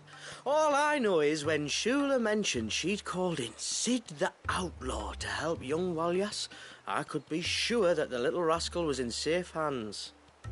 I mean, having seen you in action back at the tower, I know exactly what you're capable of. So the mercenary you met in the Sage Spire, that was Clive. And he saved your life? That's a rather different story from the one you told me. And a far likelier one at that. It would appear my family owe you twice over. Whether they admit it or not. Honestly, Fammy, would it kill you to tell the truth once in a while? What? I said sorry, didn't I? How about we save the, recriminations until after the ceremony, eh? Speaking of which, what does this ceremony involve exactly? It's simple, really. We each say a short prayer and anoint the child's head with holy water. Nothing too onerous, then? Not about the rite itself, no. But it does call for some preparation. One of the witness's responsibilities is to collect the holy water, you see. 3 phials for the 3 ministrators, each taken from a particular place. Don't worry, though. It's not as if you have to go alone. I can show you the way. I'd appreciate that. Famiel, you stay here and ready the Witten Hall. Leave it to me. If there's anything Jill and I can do to assist you... We'd be glad to help. Thank you both.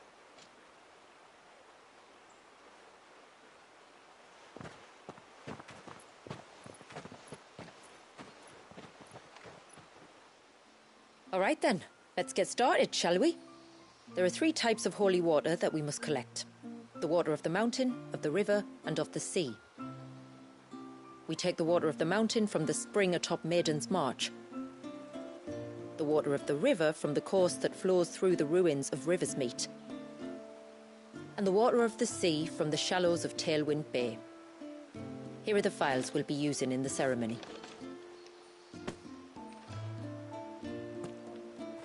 I'm ready to leave whenever you are.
Stay back! I'm warning you! Someone's in trouble. Come on.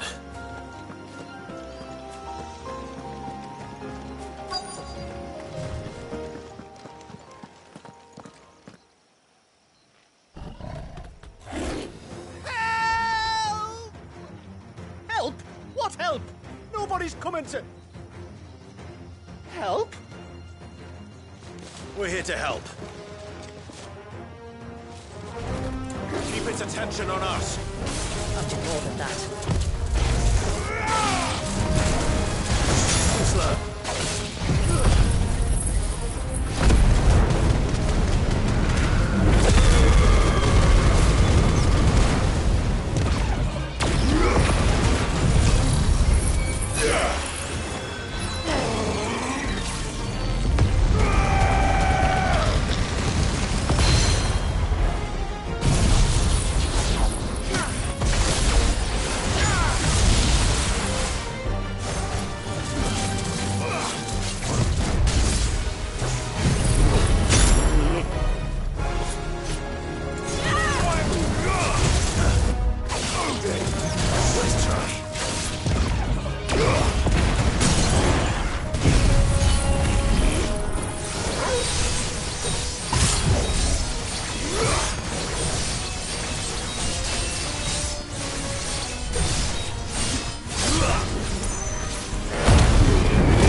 Is anyone hurt?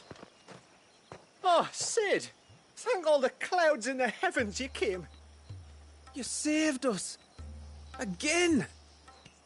Would you two care to explain what you're doing up here?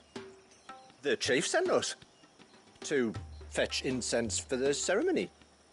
So the Witten Hall smells nice. For the little Ben. You mean to tell me you braved this den of deadly beasts for some tree sap? You don't have to do everything he says, you know. Or if you must, at least have the good sense to ask one of our hunters to accompany you. We're sorry. It's fine. Just go back to the village before you get yourselves into any more trouble. Right you are. Oh, and thanks and that.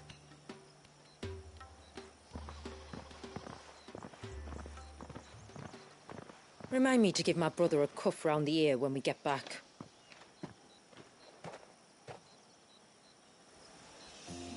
Right then. Let's collect this water, shall we?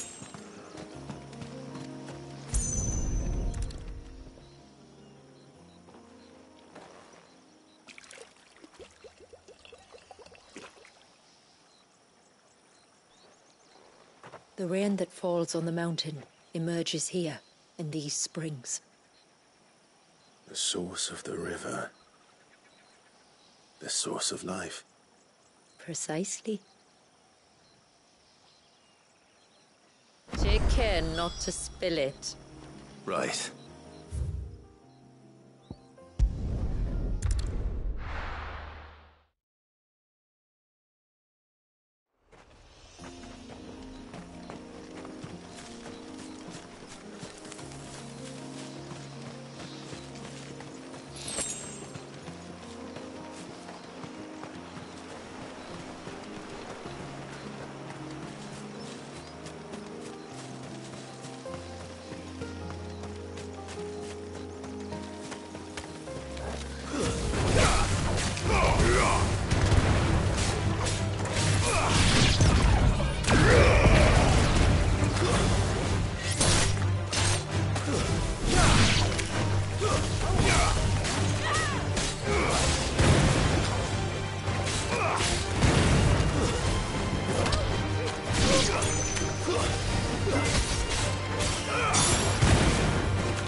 We can collect the water of the river from here. All right.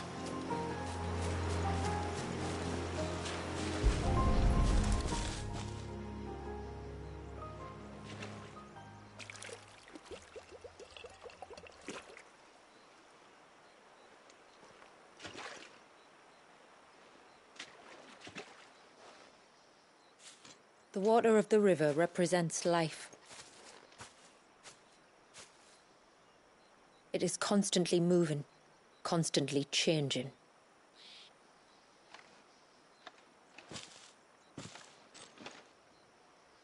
And though its course may twist and turn or branch into 1,000 separate streams, it always flows in the same direction, from source to sea, beginning to end. Like time. What of Wallius then? When your ancestors froze him, did they remove him from the River of Life? They did. Like an ice-bound pool that didn't thaw for 80 summers. But now he's free to flow again, to live. And you and I shall flow with him, for we are all but drops of water in the great river of life. I find that thought oddly reassuring. Go on. A drop of water might seem insignificant on its own, but as a part of a torrent, it can cleave a path through the hardest rock. It makes me believe we humans might just stand a chance. I believe we might. Just one more file to go then. Nearly done.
This path leads down to the coast.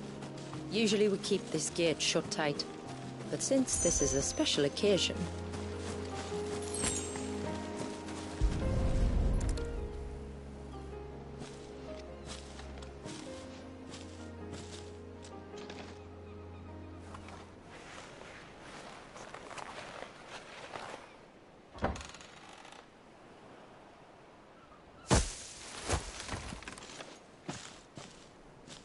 Thank the tides the weather held. This place can be treacherous when the waves are high.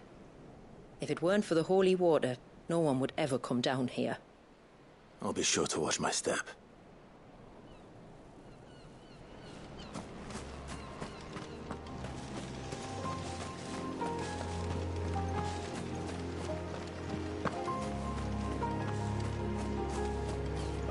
Water flows to the sea, then rises into the clouds.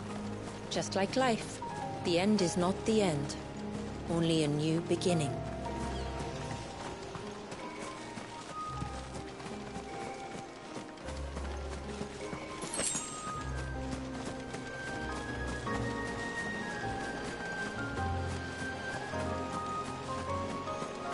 My ancestors chose this place because it was where the first boat landed. And it's a good thing they didn't land closer to the surge. Quite.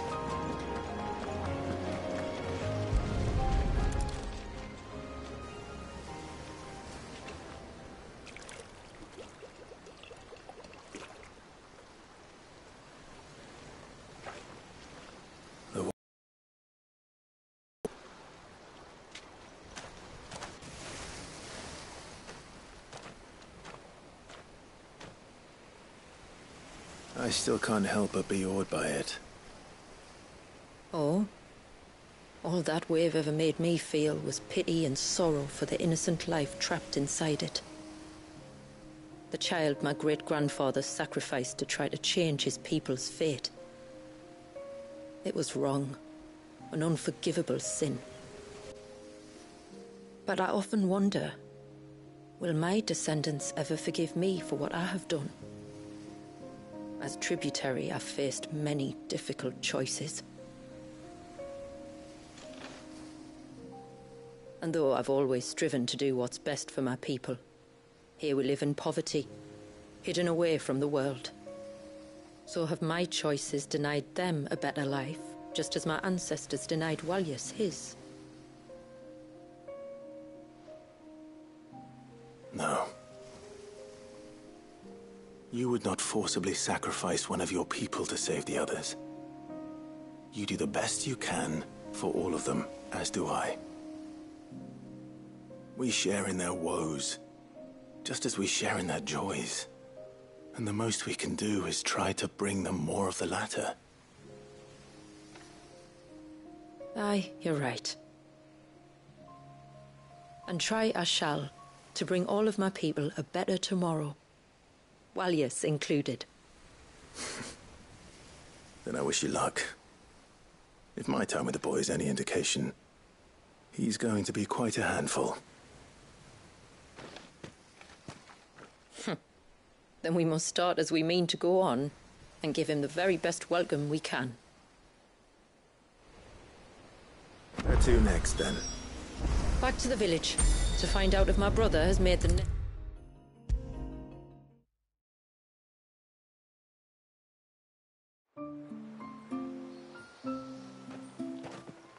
We have the holy water. Is everything else in place? All ready to go. Told you could count on me. Then let us begin.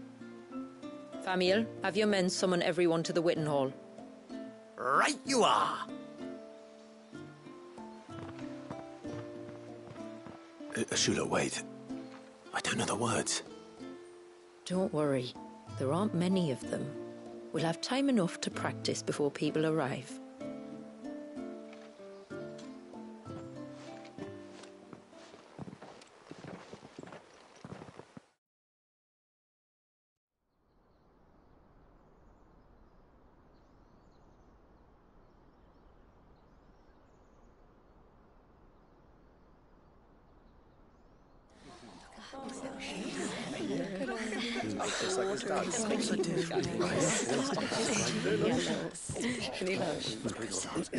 My friends, we are gathered here today to welcome this child into our community by the rite of immersion, as has been our custom since the first reign.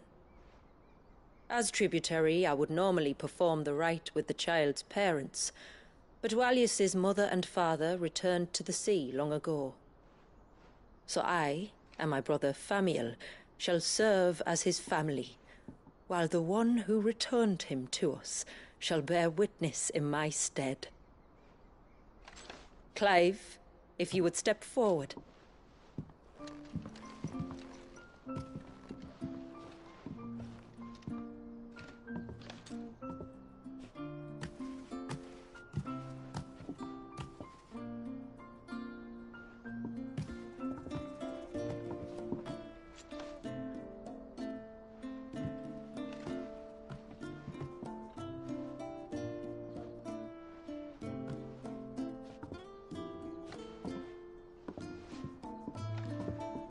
Like the rain that falls on the mountains tall, are we born.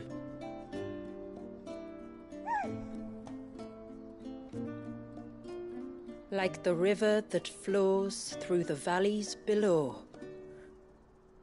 do we live.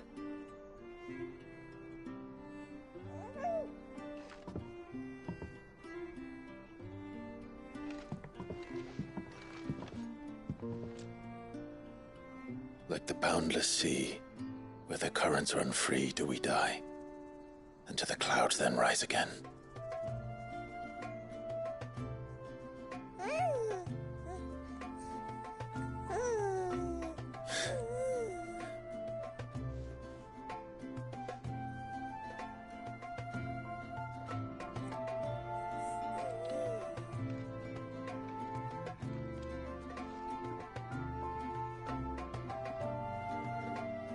The circle of water is the circle of life, and today from the heavens falls rain anew.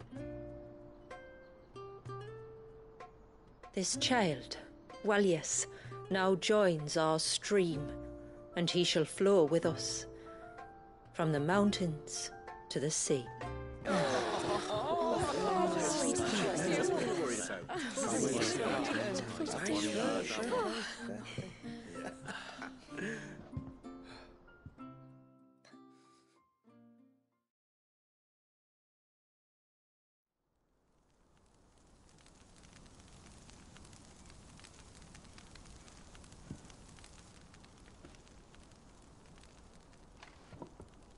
You played your part to a T, Clive.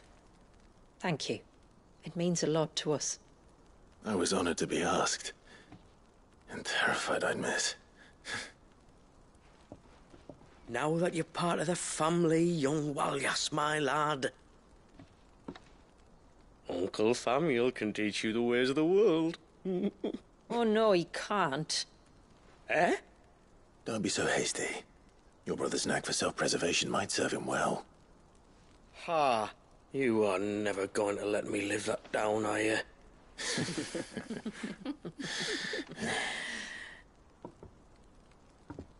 I'm gonna raise Walius as if he were my own.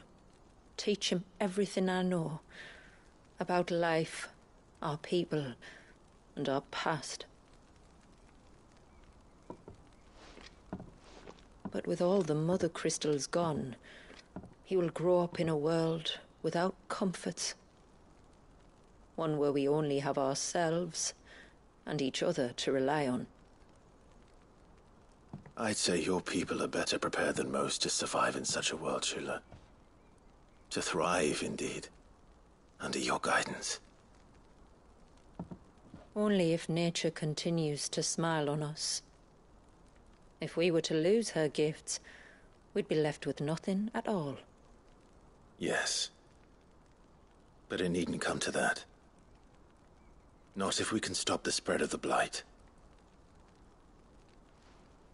So long as we can save a single patch of soil, we can plant the seeds for a new world. One where we can all be free. Perhaps then we might finally be able to step out from behind our curtain, eh? Till that day comes, I wish you good tide. Thank you. We should be on our way. Well, you be careful out there. Aye, you steer clear of trouble now. Likewise.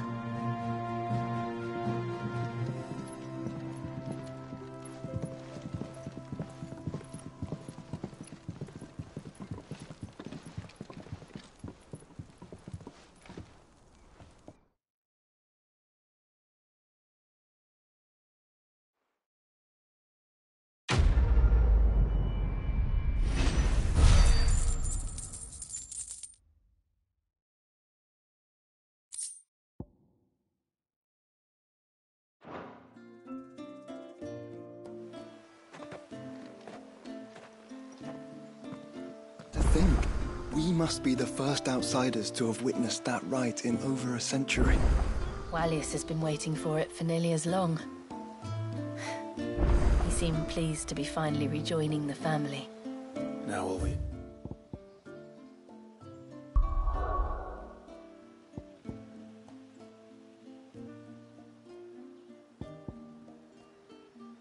What to do is save that family.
Faster!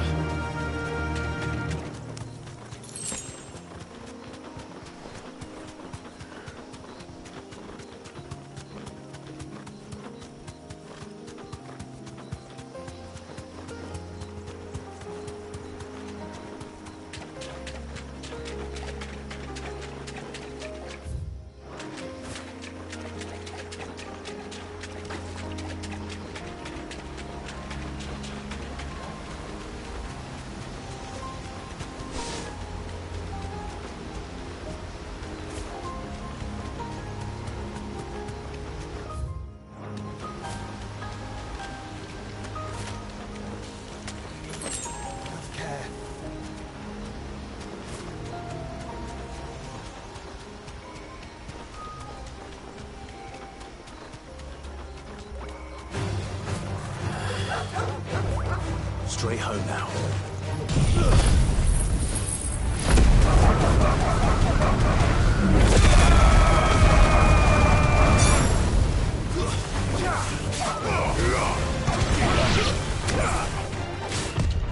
Nice try.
What will it be today?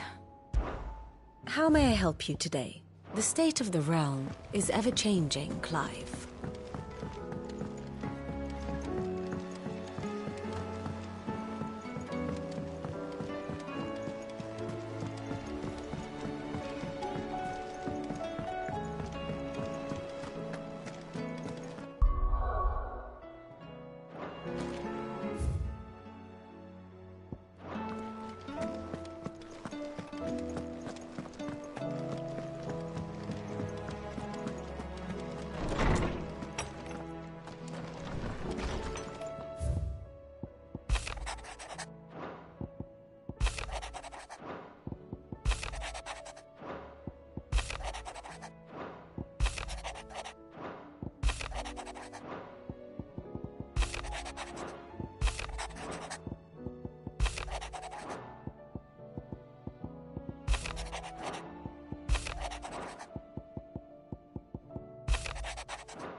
Trouble with your gear, or what do you want?